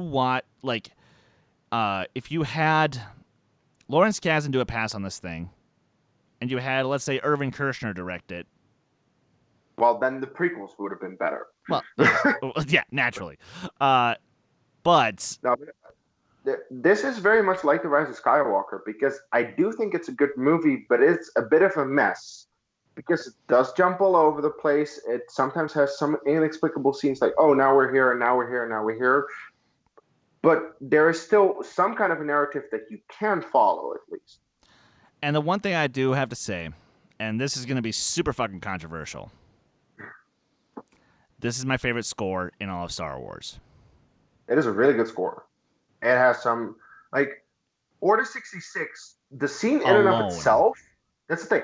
The scene in and of itself is because you don't really care about any of these, but the score makes it so powerful. Like, yes, Battle of the Heroes makes a very long lightsaber fight exciting. The fight is too long. The fight starts off exciting, but it's over choreographed, especially when they just it's like, come on. And it's just too long. It is a decent fight. And I appreciate you for saying that. Thank you. But I prefer Sidious versus Yoda because that is such a duel of the fates. Oh, it's the best use of Duel of the Fates. Best use of Duel of the Fates, and that's the thing. The Yoda versus Sidious starts after Anakin versus Obi-Wan, and it ends way before Anakin versus Obi-Wan ends. And the way that Yoda versus Sidious progresses is way better. Also, I like Yoda with a lightsaber in this movie way more than Attack of the Clones. Especially that moment when they're fighting clones in the Jedi Temple and he throws his lightsaber. It's just so cool. Yes, that was fucking epic. And yeah, big shock. Anakin versus Obi-Wan. It's my favorite duel in all of Star Wars. And but there are reasons for it. No, I know. Yeah. No, it's like but just a quick refresher for the audience who maybe weren't there when we talked about it like 2 years ago, when the Last Jedi trailer came out. I honestly think that it's some of the best music in all of Star Wars that's used for a duel, because not that much music has been used for duels in the past when you stop to think about it. Oh, yeah, Duel of the Fates, and we have to score during Return of the Jedi. But that's only during the never sequence. Yeah. So other than that, how much? So I mean, and again, like as someone who saw their relationship build not just in the films, but also again Clone Wars and the books, especially in the Jedi Quest series, which was essentially Anakin being a little shit for like 12 books, but Obi-Wan was also wrong about a few things, so they did 12 books. Only 12 books? I thought it was more than that. I can't. It's 12 when you round down. Good color. Yes, thank you. All right. But so because I believed in the characters and because I believed that literally these two, because they knew each other's moves, they had to go a little extra crazy with the choreography, because this is a master and an apprentice fighting. They know how each other fight. They wanted to overtop themselves compared to what they did, because with the Phantom Menace they already put in a very choreographed fight, and how can you How can more you choreographed fight? up the stakes? How can you up that more choreograph it? And it's honestly, it is impressive to see the behind the scenes stuff them training, because they put a lot of work into it, and I appreciated that they did that. And I do like the start of the fight. Just you will try, and then just they go, and it's really good. Yeah, like that start is really good. It, but it's the moment when they just swing the sabers without touching it that I'm like, oh boy, this is just still going on, right? And then especially the moment when they're both on the large thing floating in the lava, it's like, oh yeah, they're still going. Oh Jesus, okay. And that's the thing. Like I actually understand that, but I just respectfully disagree. I think to me it's perfect, but I do get that for a lot of fans it is too long. And Let's move on. Yes, let's move on. And one final point that I actually want to make real fast. I think next time I do a rewatch of the Star Wars films, which will definitely be next year at some point, I'm gonna try skipping Episode 2. Because my order goes Solo, Rogue One, 4, 5, 3, 6, 7, 8, 9. Oh yeah, and then you skip 1 and 2. Yeah. Okay, fair enough.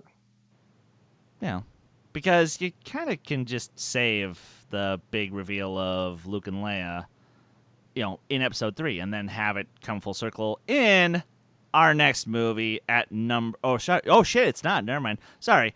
In the 5 spot, starting at the top 5, we have what was the most divisive Star Wars movie of all time: Star Wars Episode 8, The Last Jedi.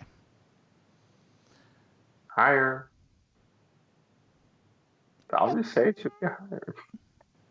1 spot higher, I'd say. Yeah, this is my second favorite Star Wars movie. It's my 4th. No, okay, but we just talked about your second favorite. Oh, Please. Look, I think The Last Jedi is a great movie. I truly do.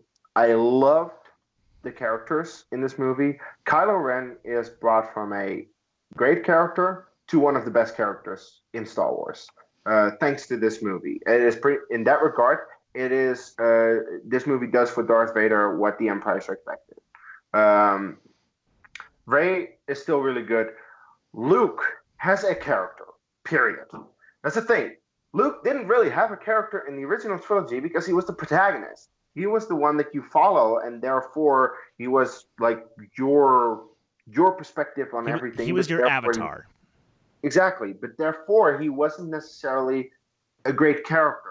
I mean, he was cool. Like the most amount of character that he had was in Return of the Jedi, when he was actually a Jedi and actually doing stuff by himself. And that's because by that time you believe it.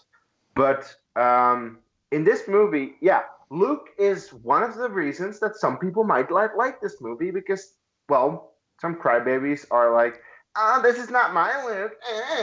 Shut up. Luke is great in this movie. And the thing is, when the movie, like towards the beginning of the movie, he's like, "What do you think? I'm going to face the entire First Order with a lightsaber." That is exactly what he does at the end, but not in the way that people expected. Therefore, people may not like that, but I thought it was great because it is the most pure Jedi way that you can possibly do it. Like, force project yourself, not actually being there, which is kind of, yeah, it's not an aggressive move towards destroying your enemies. It is that he is stalling for the resistance to get away, which they do. Now, this movie is also completely about failure. And a lot of characters fail to do certain things, and therefore, well, there's not a lot of resistance left at the end, because Finn and Rose go on a mission, they fail. Poe is supporting that, he fails. Then Holdo tries to do it through the transports, but they get find out. She kind of failed, but she course corrects when she does arguably one of the most awesome things in Star Wars: Lightspeed jump into her ship. Like, oh my god, that's just that moment. Like, holy shit, they did this. It's amazing. And some people will claim, why didn't they do that with the Death Star? It's things that they find out. Like, come on, you can't always do it, and it like they, yeah, it's like one in a million. When are you ever going to perfectly do that? Also, one of the best lightsaber fights where the lightsabers are actually not fighting against each other, with the throne room when they fight the Praetorian Guards. It's amazing. I miss that lightsaber. Fuck you, fuck you, fucking cry that. Yeah, I pretty don't much. care. No, but there are so many things to enjoy in this movie, and I know the complaints, I know the issues that people have. Is the Canto Bite stuff great? No, but I don't mind it. I'm okay with it. My biggest issue with this movie is essentially the character of Rose, and that is nothing against Kelly Marie Tran. I just think the character is not particularly written well.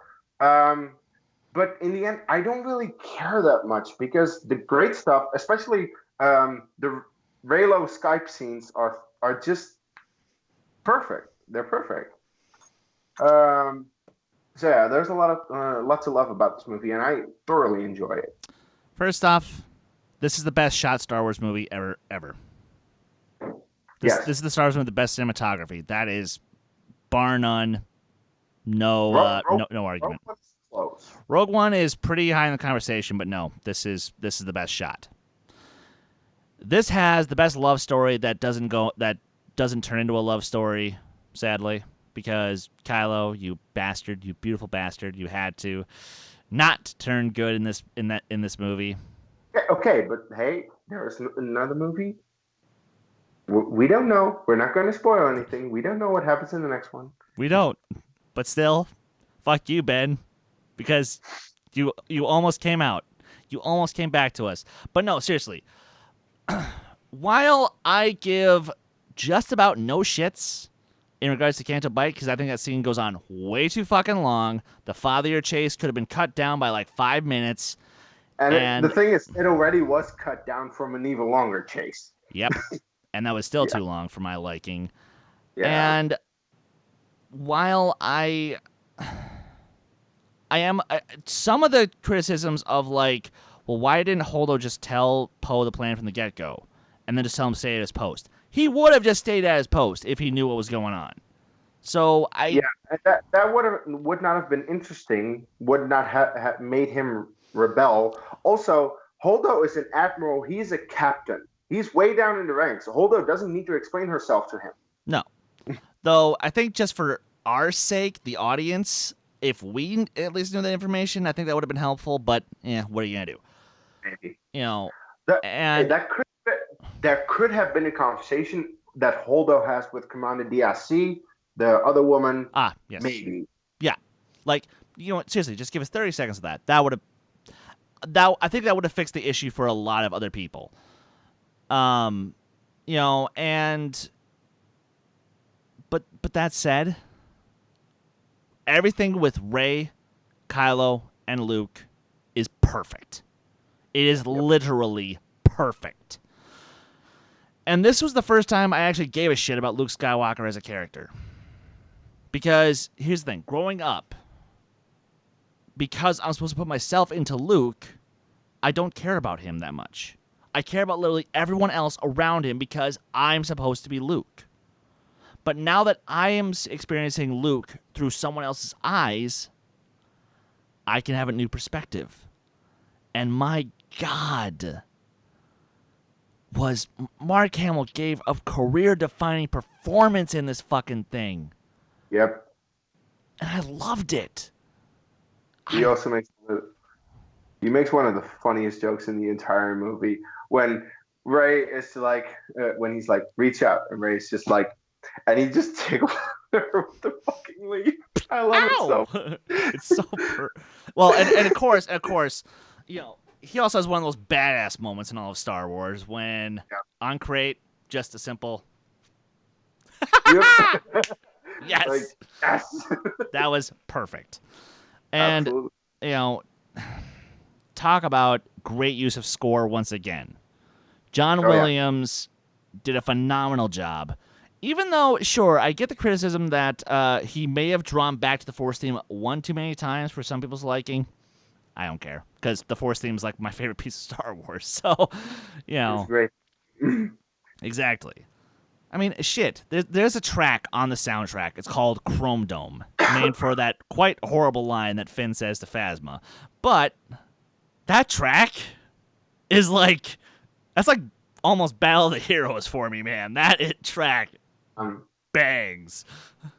Ugh. and what I also loved about this movie, because the movie doesn't end with the Falcon just going into lightspeed. No, the movie ends with the kid who picks up the broom with the Force, and it's so subtle, and that's what I also love about this movie, especially. Well, I'll compare it to the Rise of Skywalker for a moment. The Rise of Skywalker is not subtle about their things. They do a lot of things like very on the nose. This movie is extremely subtle about a whole lot of things that they do, and therefore some people might miss it. Yeah. And I do. That's why people hate it on first viewing, and I do know that a lot of people on rewatch like it more. Exactly. But yeah, with the broom kit, what I love about that message is like anyone can be a Jedi. Anyone coming from anywhere can be a Jedi, can have the Force, and that is such a good message to especially to end the movie on, because the movie ends really on a downer where the entire resistance system on the Millennium Falcon is like, this is all that's left. But Shit. that's the thing. This kid on Canto Bight, very unassuming, shows that hope is throughout the galaxy and it could be in anyone, and that is a phenomenal message. Yeah. So, I think that's about it for the controversial films in the series. We Oh wait, no, sorry. We got a couple more. got one more at least. Oh yeah. So let's talk about a movie that when I was a kid was my favorite. I loved this. Well, who am I kidding? I still love this movie, but I do have some legitimate critiques of it, even though it has 3 of my favorite moments in all of Star Wars. And I'm of course talking about, with a total of 201 votes, Star Wars Episode 6, Return of the Jedi. This should be a couple spots lower though for me. I have it higher. My number 3. And look, yeah, you've heard some of my complaints about how, like, oh, the Jabba sequence goes on too long. I really do think it does, because 38 minutes, really, yikes. Or the Ewoks. I think we spend a little too much time with them and not enough in the battle, or we could have spent more time in the throne room. But that said, everything in the throne room is perfect. Literally, every single line of dialogue, every single shot used, every single stroke of the blades between Luke Skywalker and his father is perfection. I mean, shit. I already mentioned it, but another one of John Williams' best pieces of music. And it starts with just the simple word, never! And, yeah. Look, Case. I mean, that's my favorite lightsaber fight in all of Star Wars, and it still is, despite all the stuff that has come after, because it is choreographed the right way. They choreographed it more than the previous 2 movies, but they still make it feel human, especially because Vader and Luke. This is father versus son at this point. This is not the fight of Empire Strikes Back. This is not, where. Well, okay, Vader knew, but he didn't let out. And also, Vader had the upper hand throughout that entire battle. Like, he just let Luke come at him. And Luke was trying everything that he could because, well, he thought this was the guy who killed his father. But no, now we have Vader versus Luke and father versus son. And, like, Vader realizes that. And that is why he isn't that good. there's also a thing about Vader using two hands on his lightsaber. He does it in this battle and in the battle against Ahsoka. He never ever uses two hands at any other point because he's too damn powerful. He just uses one hand, like it's nobody's business. But with Luke in this movie, he needs two hands because he's not certain of himself. He is conflicted in this fight. And it is so great. Like, oh my god, especially the moment that he screams never. Also, the moment just before when you have the face covered in dark and light at the same time because he's still conflicted. Like, should I do the dark side or the light side? And apparently it's something I've got going on right now. a little bit. And then of course when he finally defeats him, he sees the arm and he's like, "Wait, you're just like me," because he also has the robotic hand, and he decides, "Okay, this is it. I'll never join the dark side." It is such a perfect moment. Like, oh my god, the Emperor in this movie is awesome. Of course, I yeah, I'll just say it. I'm very entertained by the Jabba sequence. I don't care. It is. Oh, it's not that I'm not entertained because I love the sequence. It just you could have condensed it. Maybe. I'm just going to fact check you, by the way. Okay. Yeah. 36. 36 minutes in. After, of course, a 5-minute intro that is on the Death Star. So in the end, it is half an hour. I think there was a YouTube channel that pointed out the plan makes no sense whatsoever. So yeah, don't think too much about that. But it is still fun because the location is awesome. Like and the detail that goes into so much of the production design and hell, what went into making Jabba is so cool. Yeah, the it's puppeteering so of cool. Jabba, and that's the thing. Like, I also love that in Star Wars you hear about this Jabba, and in the Empire he gets another mention, but you don't really know who he is. And then when you get the reveal, he's just a fat slug sitting in his palace on Tatooine. Like, that's just, it's just funny. And it's just a party at his place all the time. Exactly. Yeah, and he's just partying it up with everyone. Now, let's not talk about special edition changes because they're fucking terrible in this movie. I like the Sarlacc. I'm talking about the song. Oh, yeah. I like neither version, so. Well, yeah, but I hate the CG on Scythe Noodle. Oh, yeah. Like, the CG is terrible. Honestly, just cut the whole fucking sequence.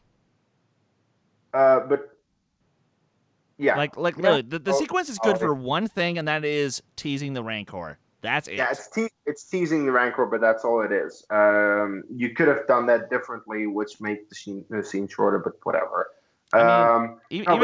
Sorry, please. But I still think that this entire opening sequence at Jabba is a lot of fun because eventually they do need to get Han back, and it does show that Jabba is actually a bit of a threat for them, a hurdle, and it's not something that you can just easily go through. And at the end, they get Han back. Important. Anyway, what did you want to say? No, I was just gonna say that, again, when I was a kid, I absolutely adored the sequence in the Rancor pit, and I adored the battle above the Sarlacc, and I still love them. Do not misunderstand what I'm saying here. Because the Rancor is still an awesome monster, and the Sarlacc is an even cooler monster in my book. It's just goes on for too long. It goes on for now. Here's the thing: if you want to keep it the same exact length, make it a short film that would have been released in December of '82. That would have been like the ultimate primer, I think, for Return of the Jedi. But as is, of course, I don't hate this movie. I love this fucking movie. Are you people fucking crazy? Just because I have criticisms doesn't mean that I hate it. No, that's true. But I love that Luke goes back to Yoda. Yoda dies. I cry most of the time. Then you get geared up towards them attacking the Death Star, and that's the entire second act. I love the Ewoks. I don't care what anyone says. They may seem cute, but they're vicious. They will burn you alive if they have the chance. They will drum on your hats if they have the chance. Because seriously, they take stormtrooper helmets and they drum on them in the finale. Like, are you kidding me? I love the Ewoks. I was always on board with like David versus Goliath stuff that they have going on in this final sequence. Um, like that's the thing. I just have fun with it, and it might not be technically the best thing, but if you want to go to technically the best thing, yes, the fight at the end. Seriously, the Battle of Endor, at least space wise, is yes, it's the greatest. It's the best space battle ever made in cinema. Ever. And it hasn't been topped. And Scarif came close. Came close, but no. Topped yet. No. And the scene is so good. And the lightsaber battle, as I said, it's my favorite. I do prefer the victory celebration to Yup Nup. Thank you. I think that song is more fitting as as an actual victory celebration, as the song says, because Yup Nup is an Ewok song, and I never really felt like it was that satisfying for the ending that we had. Well, so plus... pretty much everything in the third act, I fucking adore. Yes, it is some of the best Star Wars. It makes me cry, it makes me laugh, it makes me just enjoy this movie so much. And I didn't try to, but of course, because Anakin Skywalker is literally my second favorite character in all of fiction. When we get to now, go, my son. I was literally in tears the entire time. I'm like, puddle, waterfalls. Just. Oh, did you like that they put in Hayden? You know, at first it bugged me a little bit, but I'm like, you know what? I'm fine with it because my assumption is they're going to do something with that. Not yet. Nothing yet. I can dream. I'm not a big fan because it has been pointed out Luke never saw him like that. He saw how he was in the helmet, like Sebastian Shaw, as we know. Well, yeah, but also by that logic, though, he was severely burned, so he should have shown up being completely burned. Maybe, but still, like putting Hayden, I was like. And in fairness, I'm still a bit on it, but and to be fair, I don't think he should have been a Force Ghost in the first place because when did he actually learn that? Yoda and Obi-Wan we know learned that, but when did Anakin? Well, I'm actually okay with it just because he was conceived from the Force.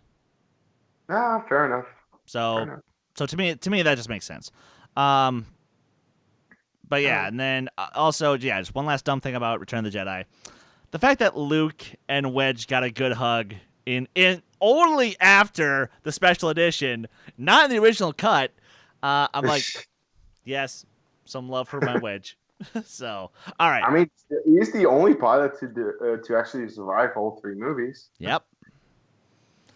You know, and I've heard a wild rumor that he may yet come back. I'm not sure, but one can dream. Well, we know that he's in the Rise of Skywalker, so that's fine. All right, let's move on to our number 3 film. To kind of no shock, we have the film that quote unquote saved Star Wars and then led to a mixed bag since, kind of. We have Star Wars Episode 7: The Force Awakens. A little high for my taste.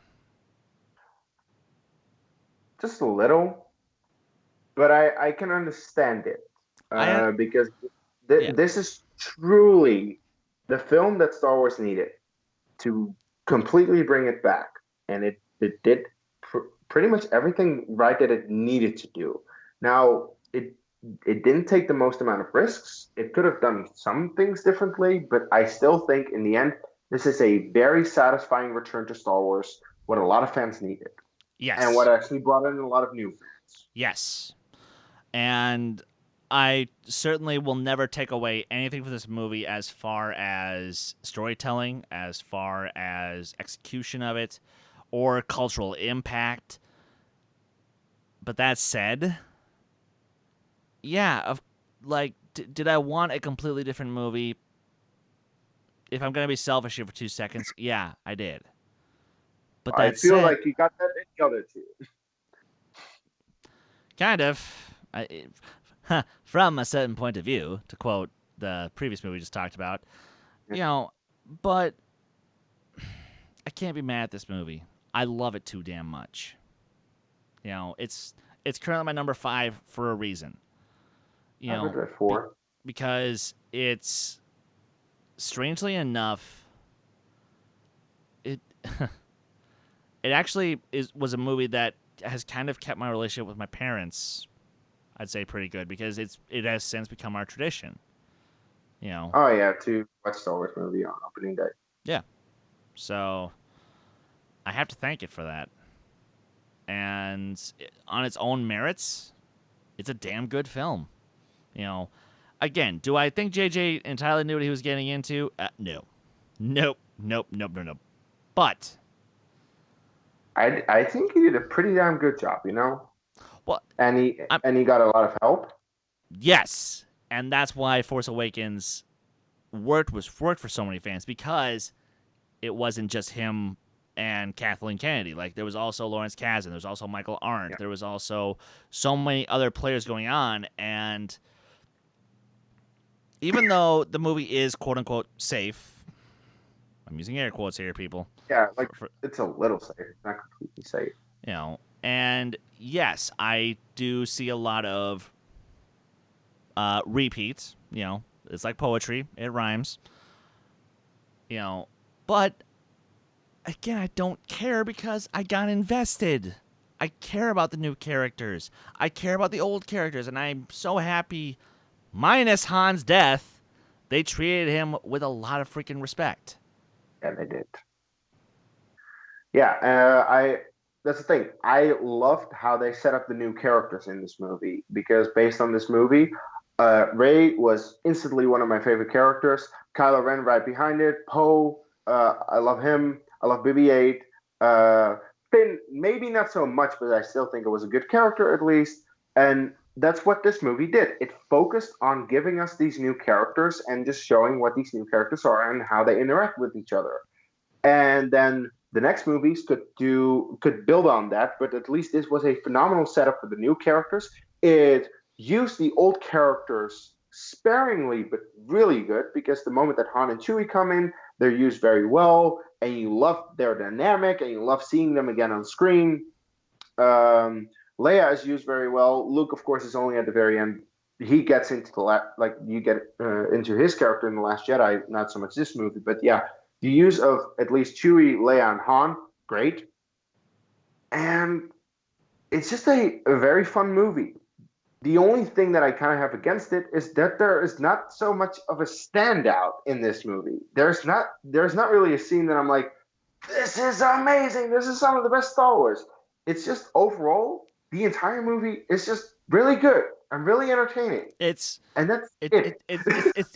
consistent, and that's exactly kind of a problem, unfortunately, because I like the movies that have a little bit of inconsistency better.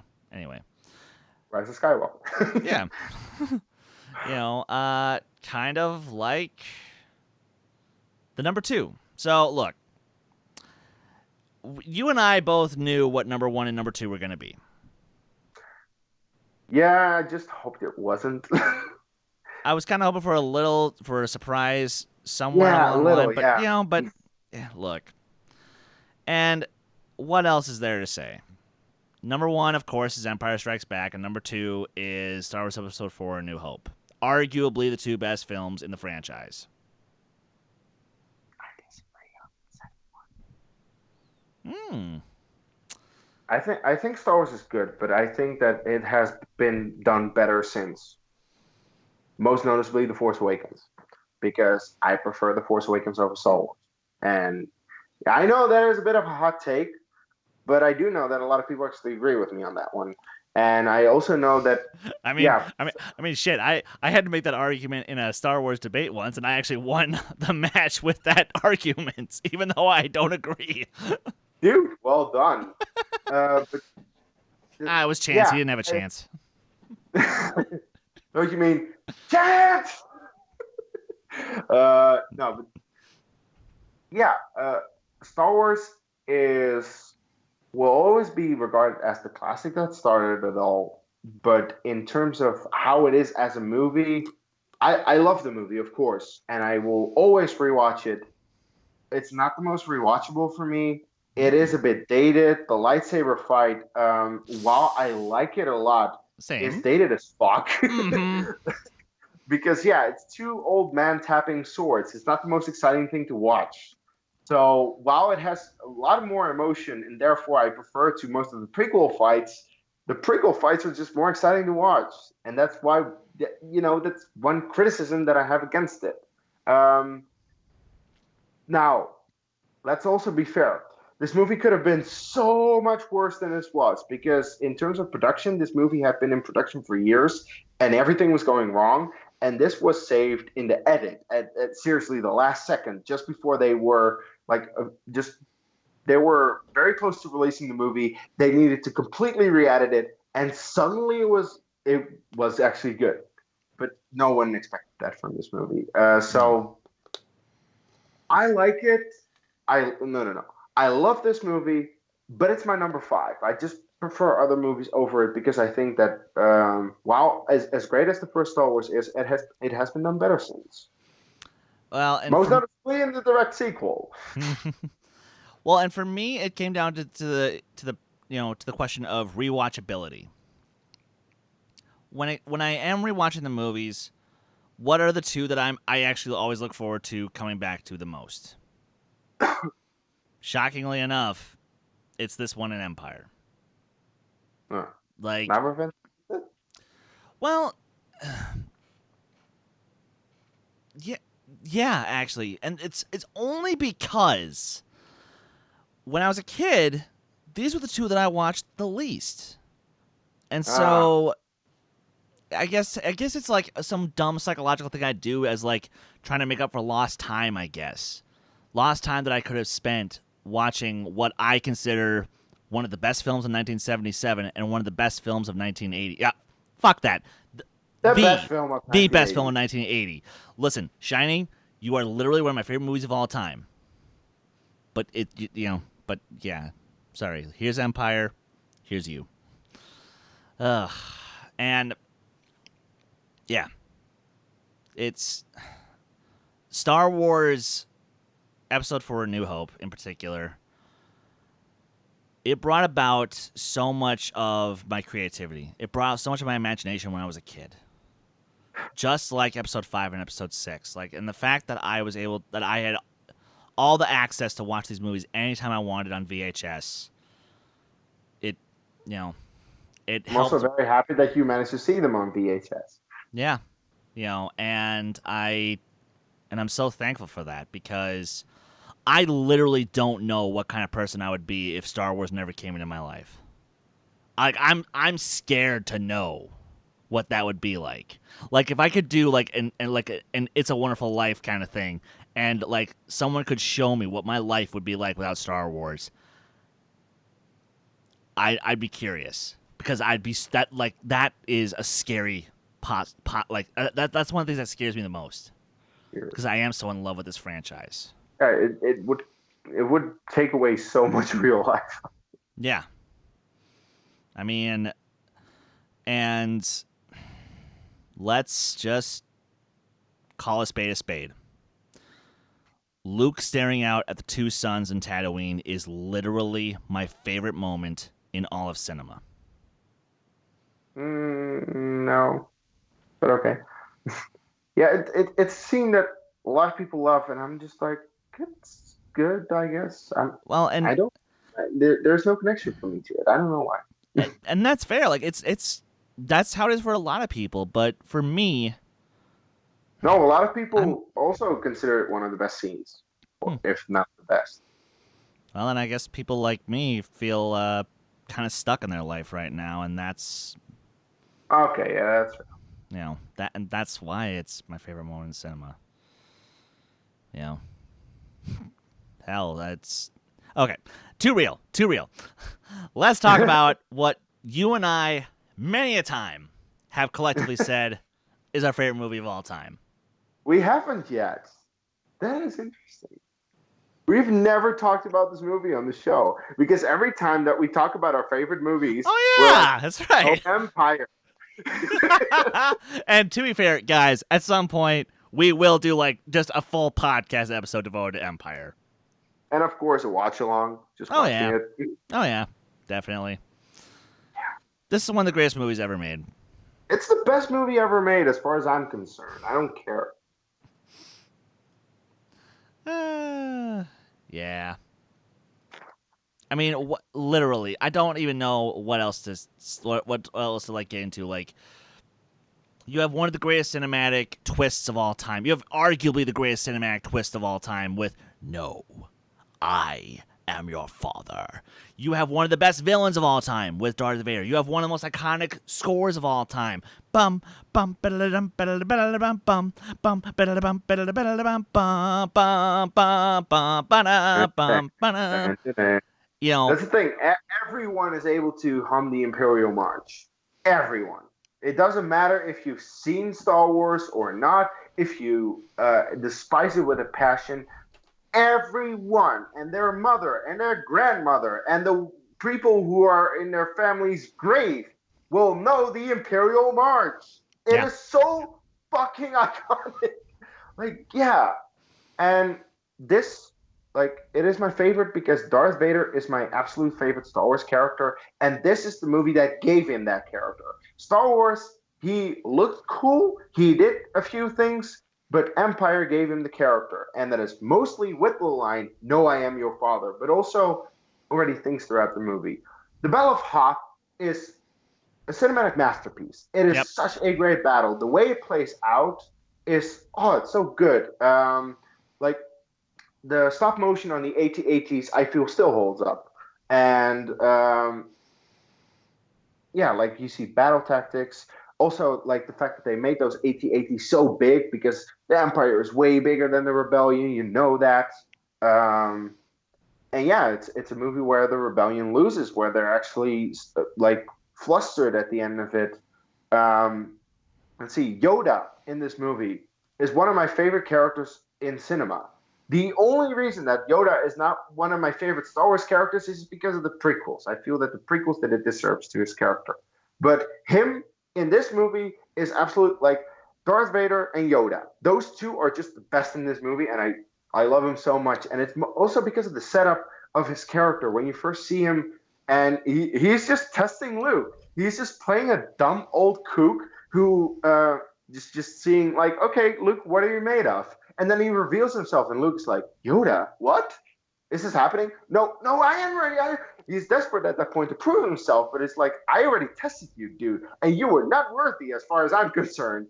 But of course, he does train him, takes some convincing. Luke still fails because, it's still naive and he doesn't know everything yet. But one of my favorite scenes in all of Star Wars is the entire sequence of Luke lifting the X-Wing. He doesn't manage to. Then you have the speech of size matters not. Look at me. I'm judge me by my size, do. I could quote the complete scene, but I'm not gonna for time's sake. But fair enough. I love that so much because the way it's shot, the way that the characters interact, the way that Yoda is involved, of course. He teaches Luke such a big life lesson, and Luke is like, you want the impossible. He walks away, and Yoda's like, nothing is impossible, and he just and Luke is just like, what is happening? I still can't believe it. That is why you fail. Exactly. It's so fucking perfect. And John Williams' score, as has been mentioned, like that score in that moment, I love it so fucking much. So that Vader Luke 1, great lightsaber battle. Of course, one of the greatest plot twists. At the end, the rebellion is flustered. Luke loses a hand. Han is in carbonite. Han gives, or Harrison Ford, I should say, gives one of the best improvised lines in cinema history with "I know." Just everything about this movie works. I think this movie is absolutely perfect, and I love everything about it. So, yeah. I know. And yeah, it's... I can't name a single thing wrong with this movie. I can't. Like, sure, can I come up with nitpicks to help people win debate arguments about if they're trying to say if Empire is overrated? Yeah, sure, I can do you a solid on that. But do I actually believe it? No. No. Because this is one of the very few films I can call about as perfect as you can possibly get. Because, sure, do I actually believe that there is no such thing as a perfect movie? Yes. But are there exceptions to the rule? Yeah. And this really is not just one of the best movies of the 80s. It's not just one of the best movies of all time. This is one of the most important movies for me growing up. Yeah. Along with Star Wars Episode 3, Revenge of the Sith. Along with Episode 4, A New Hope. Episode 6, Return of the Jedi. And even Episodes 1 and 2. And hell, I can't wait to see what the Disney era can teach me some lessons on and help me grow up more with that. And that's, I think, kind of why I just love Star Wars as much as I do, because I learn something about myself and about the world around me with each movie. Even if it's something completely obvious or if it's something completely hidden and I don't figure it out till years after the fact. But it's why I'll never get sick of this franchise. Nope. You know, it's why I've spent years of my life reading books, reading comics, watching TV shows, good, bad, and droids. But, you know, I wouldn't trade it for anything. And I know he wouldn't. No, this franchise has been, like, I've been watching Star Wars since around the release of Revenge of the Sith. So that is, like 15 years by this point. And I remember that when I the first movie I saw was Empire, and one of the first sequences that I just vividly remember was the Battle of Hoth. As a kid, like as a 10-year-old kid, or maybe 9, I just remember being in awe by that. Like, holy shit, this looks amazing. When was this movie made? 1980. Like, it holds up. Most of the original trilogy holds up in terms of the effects, in terms of just everything. And like, I watched all the movies completely out of order. I think that Star Wars, the original, was one of the last movies that I actually watched. So, wow, whatever. But since I have rewatched it so many times, because I just love the characters, I love the world, or the universe, I should say, that they're in, and just I love everything about it. And yes, I do use it as kind of an escapism sometimes. But that's what a lot of people have. I feel that's what like some people love that about movies. Yeah. Just going into a universe or a world that doesn't exist but feels real, because that's also something, like, most of these movies feels like it's actually set in an actual universe that you can actually believe exists, despite the fact that it's, of course, all make believe. But that's the beauty of it. It is make believe to the point that I believe it. And I have loved most of the new movies. I am excited for more new movies, just hopefully not necessarily set in this timeline that we've explored to death by this point. Please. Just set it way before or way after, please. Yeah. Yeah, that's what I can say. And you know what? Here, but before I do the usual closing, then here, Case. If let's say you could start a petition of where to set what comes next from Lucasfilm. You know my answer. Old Republic. Yeah, I want them to go to the Old Republic timeline, and maybe movies, maybe TV series. But if it's going to be movies, do movies, several. Just make sure that you explore that well enough, because the Old Republic is so fucking interesting. It's seriously one of the most interesting timelines, as far as I'm concerned. It's one of my favorite Star Wars stories in terms of all of Star Wars. Like, that game, the story is so fascinating, and there's such great characters that I honestly feel they should go to that timeline. They should make it canon. Please. They should. Just stay away from Knights. That's not movie material. You cannot tell that story in movies. Anywho, yeah. So, guys, yeah, sorry. I just wanted to go. I just wanted to go way back before because yeah, like in the future, I feel is a little weird, like way in the future, but just way back before anything of this happened, before maybe our knowledge of known Star Wars. And that's actually my answer too. Like, I remember hearing a pitch for when Benioff and Weiss were still attached to their project that it was potentially going to be the creation of the Jedi and the creation of the Sith. And I'm just like, yeah, I'm here for that. That's right up my alley. Cause what did I love about the prequels? I loved the Jedi and the Sith fights. So now if we can do that and have me care about the characters a little bit more, yes, please. So, I suppose then that ought to about do it for this week. So, guys, thank you for tuning in to this week's episode of the Who Cares Anyway podcast. We hope you enjoyed our non-spoiler review of the Rise of Skywalker. We hope you enjoyed your rankings of the Star Wars movies. Remember, if you're not happy with where a movie wound up, you got no one to blame but yourself. I'm kidding, of course.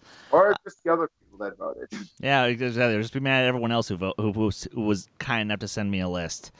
But yeah, Be mad at me for placing The Last Jedi so high.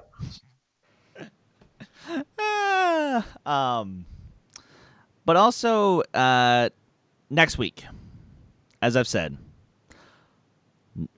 all the stops are gonna get pulled out, and we're just gonna cruise on for however long we gotta do this, because it's gonna be a long one. Shit, I might even reach out to some of our friends and see if maybe one of them wants to hop in on the call to do a full spoiler breakdown of Star Wars Episode 9, The Rise of Skywalker. I'll have seen it at least 2 more times by then, so... Oh, and before I forget, next week, it will actually already be Christmas. So... After Christmas. Yes, so we'll be back on the 27th, but because it is Christmas next Wednesday, from everyone here at Dedicated Art, we want to wish you and yours a Merry Christmas, or Happy Christmas if you're one of those sad folks across the pond. But I'm used to Merry. Yeah, but I mean the Brits, they say Happy Christmas for some odd reason. They're weird. They're all just like. Have you met Tony Heald? I have actually. You have. I've bitten his neck and I drained his blood. So yes. All right, Kees, where can the good folks find you online? So, yes, next week we're discussing Rise of Skywalker spoilers, because if you haven't seen the movie already, I see it.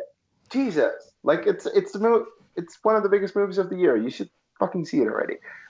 You can follow me in the meantime at Dutch Movie Guy on Twitter, Kees Cornelisse on Facebook and Letterboxd, reviewing The Mandalorian every week here whenever the episode drops, reviewing Star Wars Resistance, because that's also still coming out whenever the episode drops. Check that out. I think that's it.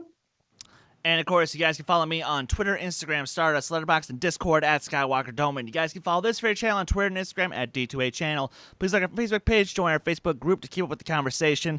And, of course, if you are honest to God interested in becoming part of the crew next year, please send us a resume and a link to your previous work. D2A Channel, DTOA Channel at gmail.com. And, guys, we're almost done with the year. So, until next time, you know what to do. Take care! May the Force be with you. Always.